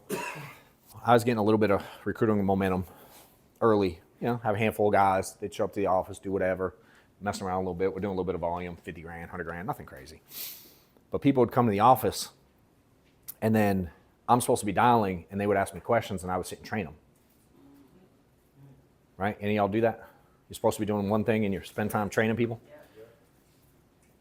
Think about like kids, man. Any of y'all got kids? And like you tell them, don't do this. And they're like, but you do it, sucker. Yeah. You know what I mean? They're like, they kind of watch what you do, not what you say, that whole thing. Well, it's like when you're training the agent on whatever they think they need to know at the moment. Remember, they're the one that sucks. And yet they somehow go, I need help with this. And you go, yeah, you're right. You don't know what you're doing, but you're right. You do need training on that. And then you train them on that. And you take away the time from what you're supposed to be doing. What are you actually training them on? Not working. How to push it off. Yeah. How to make an excuse to talk to somebody and not do the thing you're supposed to be doing that you said you would do. You're validating that it's okay to go, I said I'd do this, but never mind, I'm going to come over here and help you. You're also teaching them, and I'm not saying don't talk to people. That's not the message. It's just be intentional with it. So for me, when I started having dial time, I'm like, yo, it's dial time, bro. Like, we're in a meeting. Someone calls me now. There was a stage where I'd be like, hold on, and I'd answer. I'm like, yo, you're supposed to be here, fool. You know, and so I remember Mike tells me one day, I had a bad week one day in the field. Didn't sell enough. It was like a Wednesday. I call him, and I'm like, because I would be in the field Tuesday, Wednesdays. I call him on Wednesday, and I'm like, yo, my week sucks so far, dude. He goes, you did spend all day fucking training people Monday instead of booking enough appointments. How many appointments you got? I'm like, I don't know, like 7. It's a rough week. He's like, dude, you talked for 6 hours Monday. Right? That was the last time I did that. I said, never again am I going to have to call Mike and go, yo, I had a bad week, and him point out that it was my fault. You know what I mean? I set myself up for a bad week. And so from that point on, I'm like, how do I train people? Like, if you don't want to dial, cool, but you're just going to have to watch me do it. Right. We can't talk. I would talk, well, if it were ringing and I was good at it and I could multitask, but as soon as they pick up, I'm doing my thing. And as soon as I hang up, I'm not finished answering your question, I'm making a phone call. And if I happen to be able to talk well, and I got to a point where I'd have a crowd of 10, 15, 20 people around me dialing every time I dialed. You know, and I just started controlling it. And I started going, this is my dial time. And I started protecting it. And if someone needed something, I'm like, I can call you at noon. Does that make sense? I'll call you on my break. And that process started really slowly. And today, my entire life is run that way. You know? And so if you go through your schedule the right way and you go through the time and you really audit yourself and look where you're wasting it, you'll be able to then go back to like the things you need to add. You'll find a lot more room to put this stuff in, you know? And so like for me, I call a lot of people back when I'm in the car driving. That's a big time for me to return phone calls. What the hell else am I going to do? You know, I call people driving all the time, still to this day. Leave the office, I'm gonna make a phone call. I got 10 minutes to drive somewhere, make a phone call. I'm in the car for an hour and a half. I'm setting up phone calls. So I don't got to deal with stuff later. I'd rather get out of the way driving, you know? And so now it's, again, look at your schedule, look at what you do throughout the day, and then cut time frames. When I first started changing in the sales side, I had to change, and I had to start getting up at 5. So that was the only way to do the things I wanted to do, which was to start doing some kind of workout. And I decided part of the ad to me with the appointments, my method's really easy. I'm like, dude, I was sleeping in. So I was starting to call people at 10, 11 o'clock lunch, you know what I mean, whatever, after the laundry. And I'm like, what if I just start early? One, I hated it. I hated making phone calls. I hated that process. I did not like calling clients. I didn't really like going to see clients, quite frankly. It was not my favorite part of what we do. I liked the money from it. And I learned to make it a game. And to me, it was like a hustle, but it was never like, I love this piece. And so I was like, well, it seems really simple. If I start earlier, I'll be done earlier. I'm gonna go with that. You know, so I started calling at 8. In order to call at 8, I had to be at the office at 7:30 so I could shuffle all the paperwork first, like all y'all do. Or whatever the equivalent of that is today with everything electronic, right? And then I was like, all right, so that means I gotta be done with the gym by 7 to get there at 7:30, which means I need to get to the gym by 6, which means I need to get up at 5 because I got a 30-minute drive to get to the gym. So I backed into what I needed to do. And so that became my schedule for a long time. Then I started to challenge myself, and I'm like, why do I start dialing at 8? Why can't I start at 7:30? I know I can book X amount of appointments an hour, right? I can book 3, 4, 5, 6 an hour all day long at the peak, easy. And I'm like, if I start 30 minutes earlier, I can book another 1 or 2 every time I dial. Doing that twice a week, that's another 4, 5, 6 appointments a week over the course of the year. That's like 300 more appointments. I'll sit with 200 of them. I'll sell another 80 to 120. Dude, that's another 150 G's. Shit. Let me start at 7:30. I started dialing at 7:30. That became a thing, and I would push people to do it. And everyone's like, it's so early. I'm like, you ever been outside at 7:30? You been on the interstate at 7:30 a.m.? What's out there with you? Lots of people. It ain't that early. You know what I mean? And I started challenging people. And then people started following me and doing it. And then I was like, one day I was like, we were commuting when we started putting the kids in the school over here. We lived 45 minutes that way. And Steph and I would drive Maddox and the other kids when we had them, because mine are kind of on again, off again schedule. We would drive 45 minutes to school. He had to be at school at 7:30. So we'd leave the house at like 6:40 to make sure we got here in time. So when she stopped working, we would bring the kids to school together. She'd come to the office. Then we'd leave school, pick them up together, and we'd go home. And where it got tough is when we had sports and we had to go home and then come back. And we're like, this commute sucks, so I bought out here. But during that stage, she would drive, and as soon as it hit 7 a.m., I would start dialing. And by the time I got to the office, I'd have 10, 15 appointments. I'd walk in, people like still wiping the crust out of their eyes. Some not even showed up for a couple more hours. You know, like, yo, what's up? I'm just getting started. How many? What about you? I'm like, I got 12 already. They'd be like, what? It's 7:48. I'm like, yeah. I start at 7. Everyone picks up then. It was really easy. So now I get to the office, now I can do both. Now I can spend some time working on people. I go, you dial. Pick up the phone, dial. That's how I trained. Go. Let's go. Go live. And I pick up the phone, I dial, and I'd be like, ooh. And I'd coach them right there. That became the next step because I was already booked.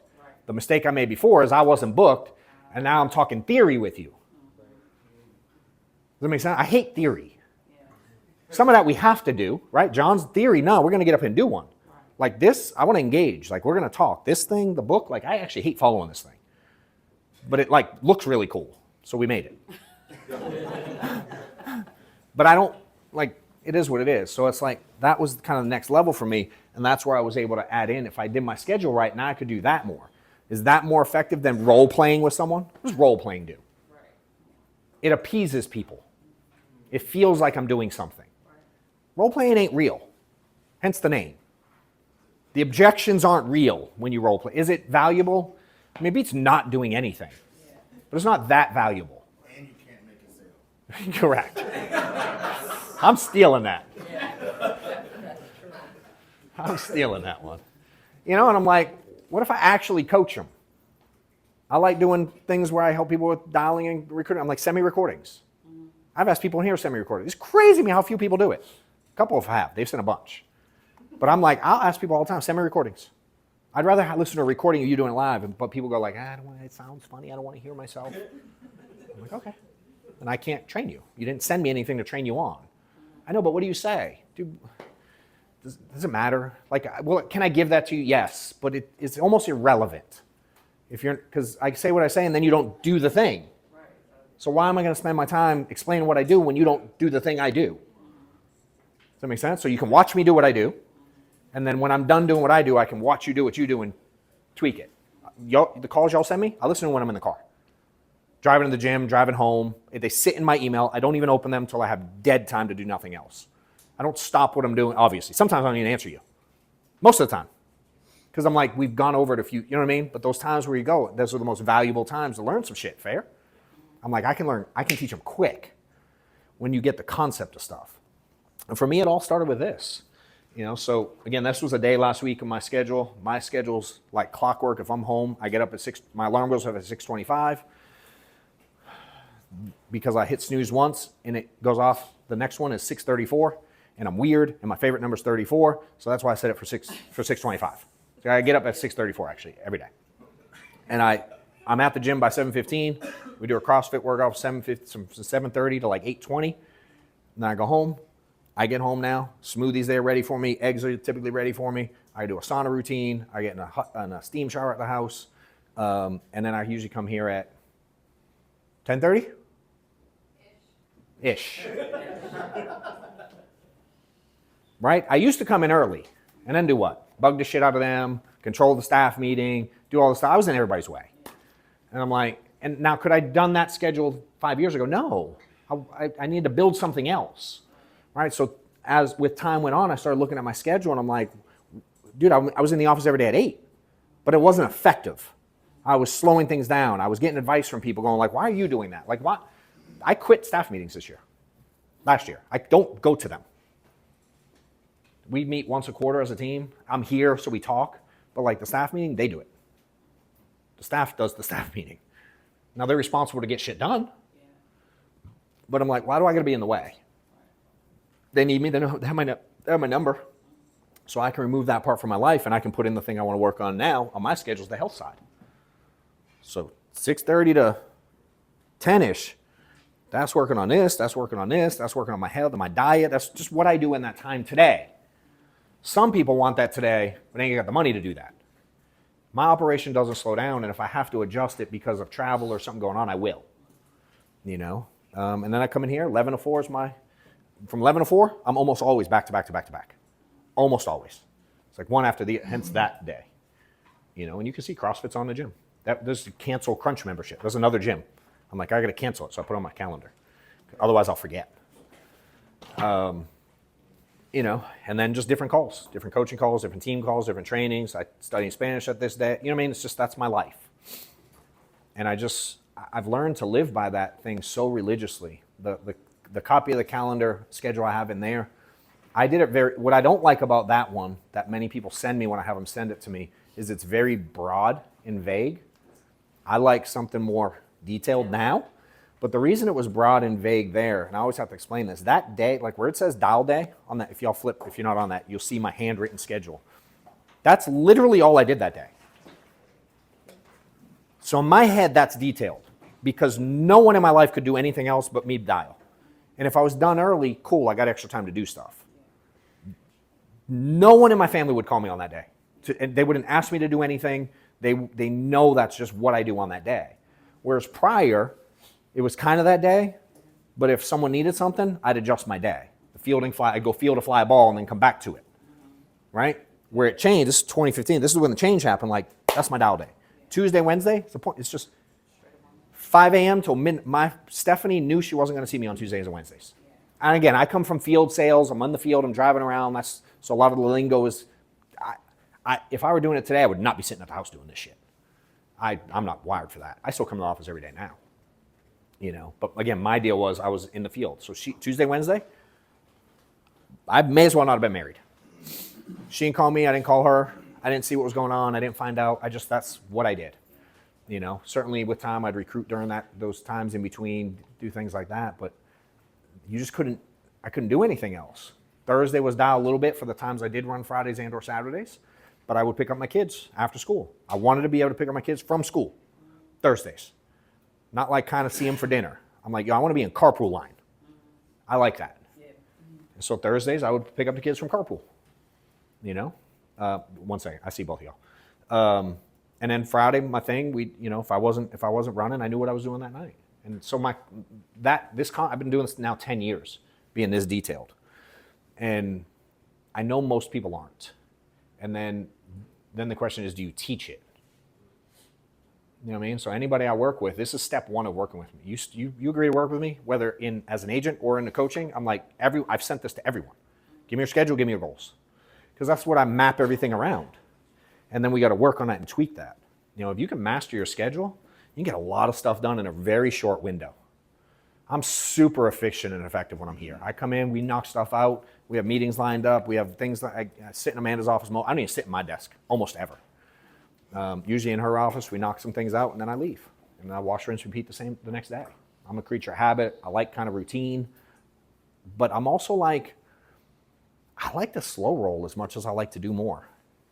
Like that routine in the morning, it's that hours, because I don't want to rush. I don't want to rush through the morning. And when I'm here, when I have an hour scheduled, I don't want to rush. So I put a 30-minute pad between appointments sometimes. I'm like, I'm going to just eat lunch here. I'm going to talk with Amanda here. And give me a little window. You know what I mean? We go to the airport, it drives him crazy. This fool, to me, speed walks. He's like one of those Olympic ones that do the little the thing like that. That's how it feels to me. And I'm in there and I don't want to get on the train. I want to walk slowly down the entire Atlanta hallway. I have my backpack, I sit like this, and I walk slow as molasses. It's who I am. As much as I'd like to do more, I also I have this thing in my head in the book, some of y'all read the turtle mode. I do like to I'm going to do it. I'm going to be consistent. I'm going to be disciplined. But I like my pace. So I have a good balance of slow, but go. And y'all can certainly follow that schedule, make your own. I think the more detailed you make it, the better. And for me, I just knew once you do it for a little while, you can back into almost any number you need to back into. If you're an insurance agent and you feel like you're stuck, you've hit a wall, you're trying to figure out sales strategies, the scripts to use, how to get off the ground and get to that top of the leaderboard type status. I have a course that I've put out, super affordable. I'm getting a ton of great feedback from people every day on the strategies they've learned and been able to implement, from goal setting to sales techniques to calendar scheduling, everything you would need to get your business off the ground and get running quickly. jwcourse.com, click the link below and get in there today. You know, if you sold here for more than a minute, you kind of know how many appointments it takes to make a sale. You kind of know how many recruits to get someone started. You kind of ballpark know what you got going on. So I've always just gone, all right, what do I want to make? This, how much of it do I have to do? This many. All right, where's it fit in my calendar? And how many do I have to do per day to make that number happen?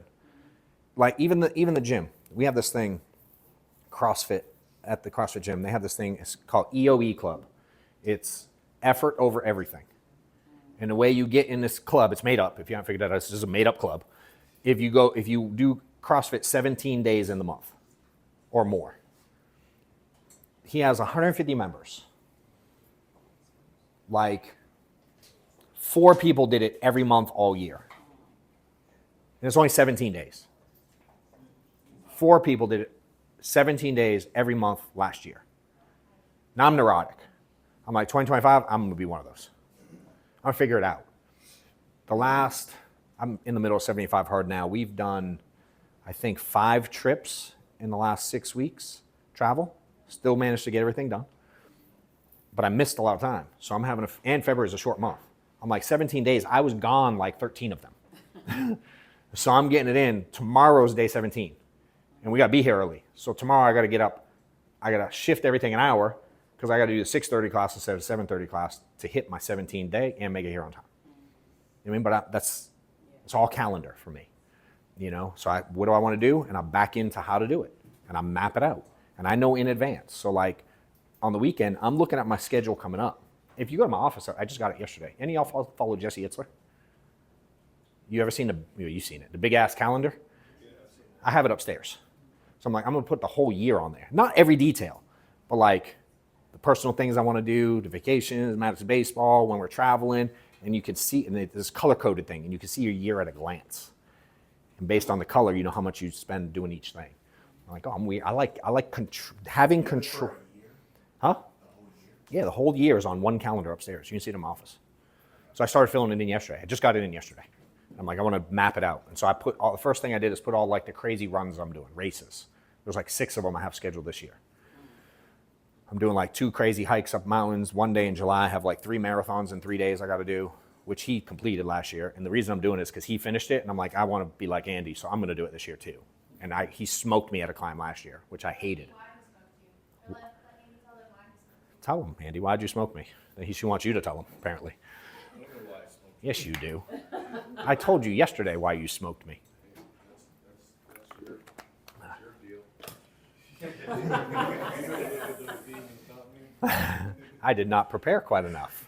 I took for granted how in shape I was. I'm like, I work out every day. I'm in good shape. I can hike a mountain 8 times. Do like this, 36 hours, right? I don't know how long it took you to finish, but you go up 4 miles like this. 4 miles like this, and 4,000 feet high. So 4,000 feet in 4 miles is what we did. It was in Whistler, Canada. So I paid $5,000 to get into it. Paid another $10,000 to get there and stay, and just to climb a mountain 8 times for a medal. Look, I'm messed up, and he is too. And a hat. It's a red hat. It's to win a red hat. You get a thing, and you win a red hat. The red hat says you finished. The medal says you maybe finished, maybe didn't.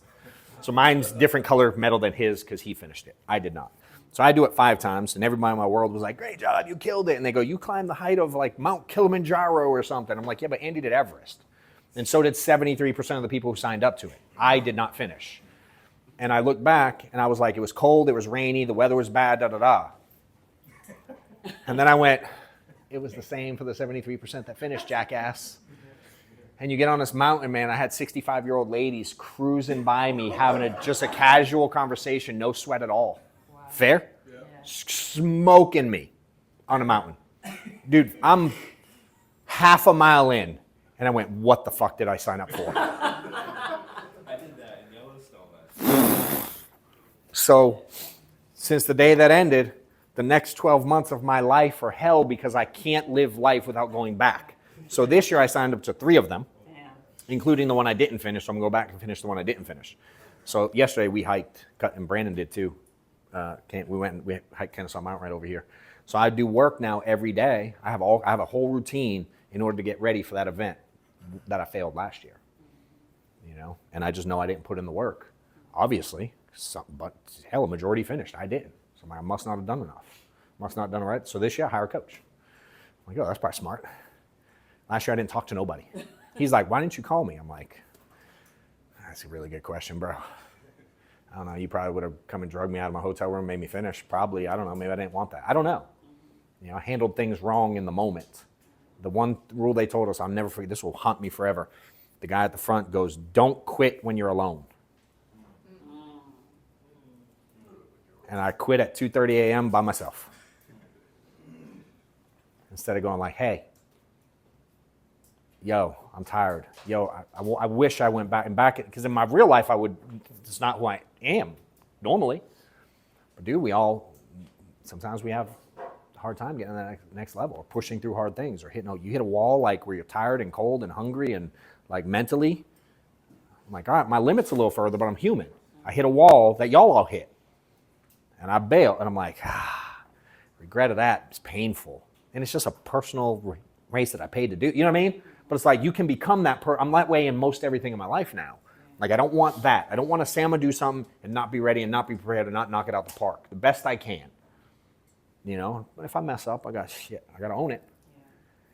All right. I got to work harder. There's a lot of things I didn't do. So now I'm going to work harder on it. You know, I do that in business, and for me, it's all tied to this process of managing your time. Brandon, you had a question, dude, and I'll get you after, bro. Yeah, so when you changed you started going directly to your calendar, right? Obviously you had to fit in abrupt. So Yeah. had to piss some people off in your life. Because they're probably used to you not being that structured, right? How'd you deal with them? I'm assuming, Yeah. wife, staff. So it was hard. I remember having to try to figure out, like, carrying one of those calendar books. I tried that so many times. It didn't work for me. I didn't like it. The calendar that comes with the phone that's all I do. Right? But I tried different things along the way and found what works for me. For me, I'll be honest, outside of Steph and my kids, I don't give a shit what anyone thinks. Like, at all. I've never really struggled with that. If anything, I struggle with that too far the opposite way, where I didn't care and I could have been kind of a dick sometimes. I try to get rid of that piece. I don't want to be that dude. Sometimes I mess it up still a little. But like, and not that I don't care in a way like I want to be mean, but I don't care at all that you don't agree with. Kind of was pointing towards your family. Yeah. That's what I mean. Like, So here's the thing. What do you think Steph wanted? For me to be more successful or less successful? Do you think the kids wanted me to say yes when they asked to buy something, or no? Right? So convincing them was kind of easy, dude. Yeah. Right? Now, had I proven before that I was willing to do what it takes? Not really. You know, Steph she's funny. She'll always tell people, like, I like, there are some pieces I like that she does, and when she's around other people, especially ones that are asking questions about how to do stuff, she'll wear y'all out more than I will. You know, and she's always told, especially dudes, 'cause we talked to a lot of couples over the years, and there's frustration, right? And they're like, well, I'm gone all the time, or I'm always busy, and she wants me home, or they want me around this, and they want me that. It's like, that's a very common problem when you're not financially where you want to be. And Steph's version is always like, well, if you're going to be gone and broke, of course she wants you around. Like, if you're going to be broke and gone, that's stupid. Facts. But I promise you, you got Jack. I'm not saying they're like gold digger, like that kind of thing, but dude, there's a lot more flexibility when she can go buy whatever she wants. That's real life. I'll never forget the first time Steph said to me, because again, you see my schedule. It's Tuesday, Wednesday every week, every other Friday, one Saturday a month. That was my schedule. Unless it shifted because I had life going on. But basically that was the schedule all the time. I'll never forget one day. It was a Saturday that I was supposed to be home, and we were supposed to family day, right? Because every other I had the kids, all of them. And then every other, it was just me, Steph, and Maddox. And so one of them I would work, one I would stay home and chill with them. So it was the weekend where I was supposed to chill with her and Maddox. And she goes, hey, so Saturday, I want to go to the mall with Amanda. Do you mind running some appointments so I can buy a purse? I was like, I'm in. And it's like, I'll never forget that day where she saw what I was doing was working, and she wanted more of that life. And she doesn't need everything. But it don't suck to have some nice stuff, dude. It don't suck to live different. It is nice to be able to make decisions if you want to get something or not. And the first time she asked, dude, that was like 5 years into the business. She asked me to go make money on a Saturday so she could buy something. And that kind of hit different. I'm like, y'all can want something and just go get the money today. I can just go pick up money. And this game changed for me. Then it became like, how do I just go pick up money? Let's go out into the world and pick it up. Go to different pieces, people's houses. I get cash. Dope. Right, so during this time, right after that convention, I go back and I'm like, hey, no different than a mountain. I came back and I'm like, I know what I'm doing wrong. I figured it out. Mark told me exactly what I'm doing wrong. Killiman's been telling me this. What he said now makes sense. Right, I'm at a multi-day event. You hear some things, you learn some things. I'm like, I see where I'm messing up. I had a schedule already built out, which y'all see. I was like, hey, girl, I'm ready to do this big. Hey, there were people on stage making $300,000, $400,000, $500,000 a year. And they're saying all they do is work harder than me. I've worked hard my whole life. I'm the first kid at 16, dude. I've been working 70 hours a week since I was 16. The work doesn't scare me. I thought I had to know all this other stuff. And I'm not saying other stuff isn't important, but I was trying so hard to be this sales guru on my 12 appointments a week. I just was trying so hard to be the guy that speaks so articulate and says the magic words. I was trying to do that. And it's not me, naturally. It was a hard change. And when they were like, yo, just work harder, I was kind of mad that no one else told me that earlier. I was straight pissed. Because in my life, where I grew up, you wanted more money, what do? You work overtime. They pay time and a half. I'm like, you know what overtime in this bitch pays? Time and a half is a scam. Yeah. When you said earlier, when you're talking about what most people will do is they'll have the goal, right? Mm-hmm. And maybe come up with a plan. Correct. But they skip that last piece This is the of piece. what has to be removed. And almost everyone that does it writes vague stuff. And I'm like, I got to learn how to tweak this because I don't think people see it the way I saw it. You know? And so for me, what I did is I linked this to this. So when I watched football on a Saturday, Sunday, Thursday, Monday, call it what you want, I got to a point where I'm like, you're lying. Stop saying this. Because you said you're going to remove this and you didn't, so you must not really want that. I guilted the shit out of myself. I did. I did the math. I'll never forget there was a weekend I was sitting at home watching football, Saturday, so probably end of year. I forget what you want to say. And we would share, you know how people share sales in whatever app y'all use? Made a sale, posted a sale, yay, we've been doing that forever. Back in the day, we used to use Twitter. Way back when. Yeah, oh yeah, yeah. And so as people were posting on Twitter, we would see sales. And I remember sitting around on a Saturday, and these two dudes, three, Mike, Drew, and Brent, they were out selling on a Saturday, and they're posting sales, and I was watching the game. And I was like, that cat made 3 G's today, that one made 5 G's today, that one made 8, whatever they made. And I'm sitting there going, and I'd run Saturdays. I know how to sell at this point. I'm not stupid on, like I wasn't killing it, but I knew how to sell. And I'm like, if I run 8 appointments on a Saturday, I'm making a couple G's for sure. Like I just knew that. I could at least do that. And so I started looking at the game, and I'm like, it's a 3-hour game. I could run 3 appointments. I'm going to pick up an app or 2 in 3 appointments for sure. Dude, that game just cost me 2 G's. I've never watched football since. A little. First game I watched this year was Super Bowl. I didn't watch one game all season. You know what I mean? And I loved it at the time. I don't watch really TV almost ever. I used to know, I knew every Real Housewife. I knew all their names. I knew what city was where. I did a Big Brother, all of them, you know. And so for me, I just made an active decision because for me, this is more important than football. This is more important than talking to some dipshit about nothing for 45. It just is. This, no different than your shit's more important than my, you know what I mean? Like, so this ruled. But if I caught myself doing this, because I'm human, I still do it. I still use this exercise to this day. Vodka's on this now. When I go, I want to be 12% body fat, I sip some vodka. I'm like, yo, you must not want this that bad.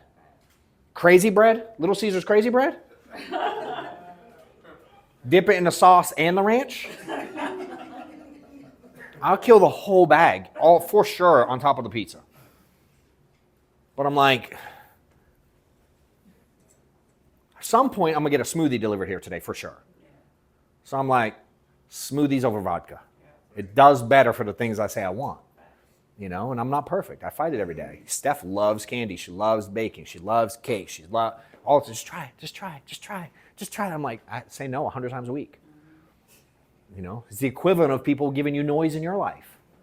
My wife knows I'm on 75 hard. She wanted to have me try some candy bar the other day. I'm like, I'm doing 75 hard. She's like, it's one bite. I'm like, have you read the rules?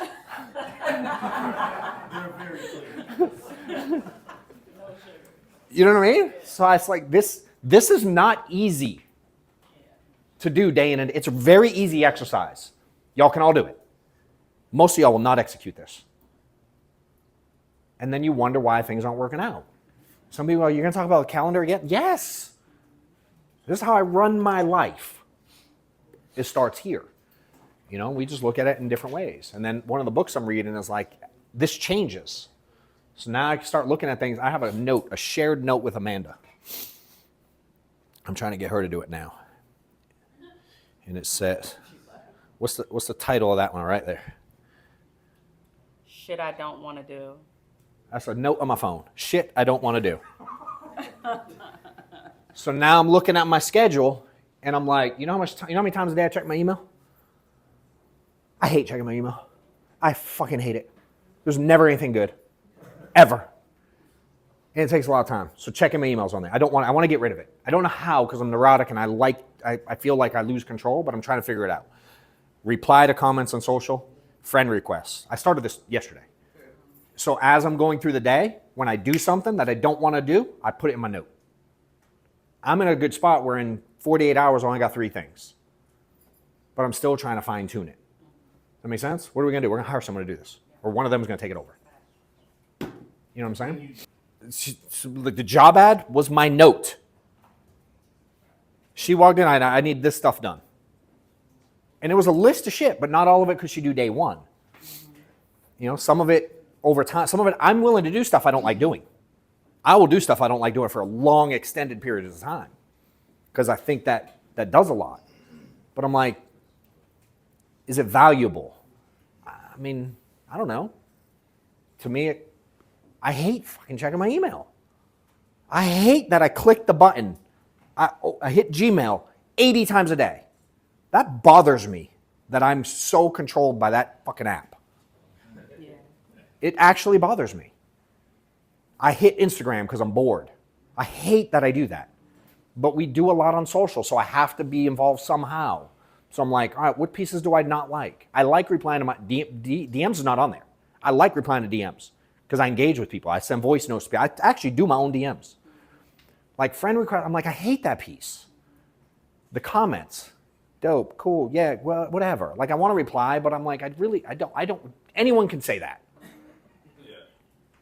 Yeah. It doesn't add a lot of value to people. It helps the stupid algorithm. Can someone do it for me? You know what I mean? And so I want to do the pieces I'm amazing at. This, I like talking. I like speaking. I like training. I'm really good at it. That's all I want to do for most part when I come here. So when we hired Reese, he's like, what do you want me to do? Anything it takes for me to walk in front of the camera and start talking. I don't want to know where the Zoom is. I don't want to know the login. I don't want to know where the link is. I don't want to know anything else. I want to walk in there. I want to sit down. I want to talk. So now when I have a podcast, I walk in the door. Reese is already down here every single time. He hands me a little sheet of paper with 4 notes about the person I'm about to do the podcast with. That's when I find out about the person I'm doing the podcast. I don't research it at all in advance. I like not knowing the person a lot when I do it. I just want to be natural and ask questions. I get 1 sheet so I know how to say their last name, and it's like a couple bullet points about what they do. I walk in, I grab the sheet, I sit down, I'm like, y'all ready to rip? I like doing these without knowing anything. Yep, good to go. Cool, record. Do it. You know? I like that. What schedule we put stuff out? When do we post stuff? What goes out on email? What? I don't know. I know it says it's from me. I didn't write it. The newsletter, Reese writes my newsletter. Every word of my newsletter, Reese writes. It's my words. He watches every training. He records everything. He watches the concepts. He learns what I do. He'll take this. Some of this will be on a newsletter. And he's learned how to write it. I'm like, it has to be me. It has to sound like me. It's my newsletter. I don't have to be the dude to type it for you to take the words I say on camera that you watch every day and put it on a piece of paper. So he does that piece, right? Someone texted me the other day. We sent out a text. Someone signed up to something. We sent out a text. And it said like, hey, Steve, I will hope you blah, blah, blah. Someone sent me a screenshot and said, that's not you. So I sent it to my crew and I'm like, that ain't me. I did not fucking type that. So I went into our thing on one of them and I went and I typed it. And I'm like, yo, what up? That's me. Does that make sense? Yeah. But like some shit I don't want to do. I want to do stuff that is effective and efficient, makes me money. You know. Now getting ready for this, I didn't want to mess with what they were doing, but I want to add value to Amanda. So I was like building cabinets and shit. She was doing some stuff to her office. I didn't want her office to look a certain way. People were coming in. I'm like, we got to clean up some stuff, get some cabinets, put them in. The girls and the guys work, and I'm like, I'll put together cabinets. So put together cabinets. You know what I mean? Stuff like table edges off. I don't know what went on the thing. I didn't read it. I don't care. She was trying to cut it, make it pretty, and I'm like, I'll just cut it for you. Why? Because she did everything else. I'm like, least I can do is cut the fucking thing, make it straight. That's the value I added to this part of the event, like getting ready for it. You know, and that's all for me is like this. The time is so important to me. To when I'm doing something, I want to do preferably what I love. I have to go through a stage where I do shit I hate. I know that, but I want to get to a point where I spend more time doing what I love. I want to get there, and I've been working on this for 12 years. So now I have a good team. I'm like, hey, I want this gone. Help. I don't like go like today. But I promise you in a few months, I'll be one of those dudes that's like, here's how you live without looking at your email.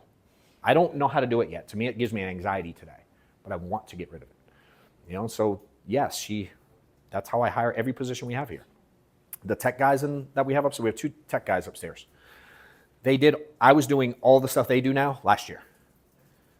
Workflows, automations, if this, then that. We were doing some lead delivery stuff for some guys. We were helping build. We got a guy that runs a lead company. He wanted to distribute them to his team. He couldn't figure it out. I'm like, I'll figure it out. So I nerd out and I create automations and systems and process and I do the stuff and I learn how to do it. And I'm like, this is taking a lot of time now. It's working though. I need to hire someone to take this over. So we hired Andres. I'm like, teach him this. I don't want to do that anymore. It was dope. I have fun building stuff. I don't like maintaining stuff. I like to build it and move the fuck on. So I proved something works, learned how to make some money on it, learned how to monetize it, and I'm like, hire someone to do this. Now, you get something set up with anything in that realm from us, Lee, I'm like, I don't know how it works anymore. I'm like, here's how I do it this way so you can make it better. And they've learned how to make it better. Amanda's taken what I do, and she learned how to make it better. Reese took the things I was doing. I was doing stuff on social before Reese. It sucked. I'm like, look at my page, it looks like trash. Can you fix it? Here's how I do it. I don't know what he does at all anymore, but I know my shit's on every platform every day. Does that make sense? What he puts on, I don't even ask him anymore. At the beginning, it was like, hey, we like this. Hey, I like that. Hey, I like this. Teach him and then he'd be like, I know you like that, but it kind of sucks. Can I change it? You sound pretty confident. Go for it. As long as there's intentionality, as long as we have a reason why we're doing it, as long as we're hitting more people, as long as we're bringing people in and teaching them how to ultimately make more money. And it starts there, you know? So if he understands that, now I give him free will now to like, all right, he knows what we're trying to accomplish. He's better at it than me, let him do it. You know, and I try to continue to do that. And over the course of a decade, you don't have to do some stuff anymore. You know, and I'm a hell of a control freak by default. It was really hard to give up some stuff. And I only had Amanda for staff for a long time because she was the only one I trusted. But I had to learn how to give things up. She does all my finances today. I don't log into my bank account. I don't pay a bill. I don't open my mail. I don't know my routing number, account number. I don't know. She knows my credit card numbers better than I do. I don't know any of that. I don't pay them. I don't know when they're due. She does all of it. Taxes, she does them. She knows the CPA better than I know him. I didn't want to do it. I'm like, I don't like this. Does she like it? I don't know. She likes her pay. He said, don't matter. Now, after 8 years, for Amanda, it does matter. For me, it didn't. The shit I don't want to do, I said, I need your list too. Because Amanda's a control freak. She don't want to give shit to Liz because she's like, I can just do it myself. Takes long to train Liz. So it's like I hired someone to help her. And now I'm like, when this event's done, me and you are going to sit down and we're going to get rid of some of the shit you hate doing. Because she'll do anything for me. So for me to not have to do it. But I'm like, well, I know you hate some of this shit. So how do I do the same thing for you? That's how our company's going to grow. I can take her and put her in her sweet spot now. And I can take Reese and put him in his sweet spot. You know what I mean? And some of them do extra things. He adds value. He made a joke to me this morning. And I'm going to end here in a second. How'd you word that, dude? I remember I said, he said he saved Amanda yesterday or something like that. He's like, I saved her yesterday from something. I'm like, by doing what? And his response was hard work and dedication. And he walked away. Because they've been in like stores, buying stuff, putting things together, and he wasn't asked, he just came in and did it. I'm like, oh, that's noticeable. Some staff didn't add to this shit at all. I ain't mad at they're doing a good job. You think I didn't notice? I definitely fucking noticed. You know what I mean? I'm like, I just pay attention. So for me now, my job is like, she runs my company. I know the stuff she does because I used to do it. How do I get her to level up now? How do I get her to take on more? By giving up dumb shit. So she's going to do this exercise. You know what I mean? Like I like that she now can drop off her kids to school when they go to school. Just twin 2-year-olds. We go 8 to 5. Amanda don't have to work 8 to 5.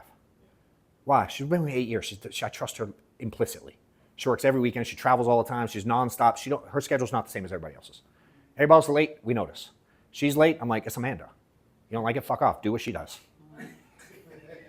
8 years. She helped me build this thing. Yes, she gets perks. Right now, she flies first class. Reese sits in row 37. True story, right, bro? Dude, how often do we wait for you getting off the plane? We're like, meet him at baggage claim. Fair? But he's doing a lot. And I'm like, I told Amanda a couple weeks, I'm like, yeah, he might be working up to comfort soon. I want my people around me spoiled. I want her to be able to take her kids to school. I want her to be able to take her kids to the doctor, go to the Halloween party at school, do the stuff she gets. I like that. But she knows I like getting shit done. So she takes care of that. You know what I mean? And I try to put myself around people like that, and I just teach what I do.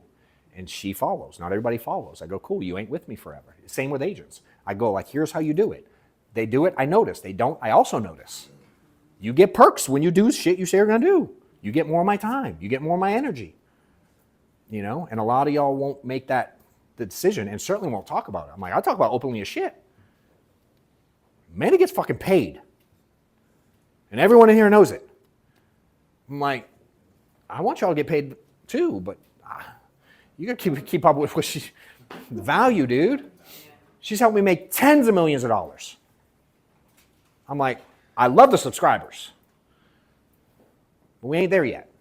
Years and years, hard times, struggles, willing to change what she does for every day for a living. Her job role has changed 800 times as I've evolved and as I've changed and our business has grown. You know what I mean? And it takes having good people around you.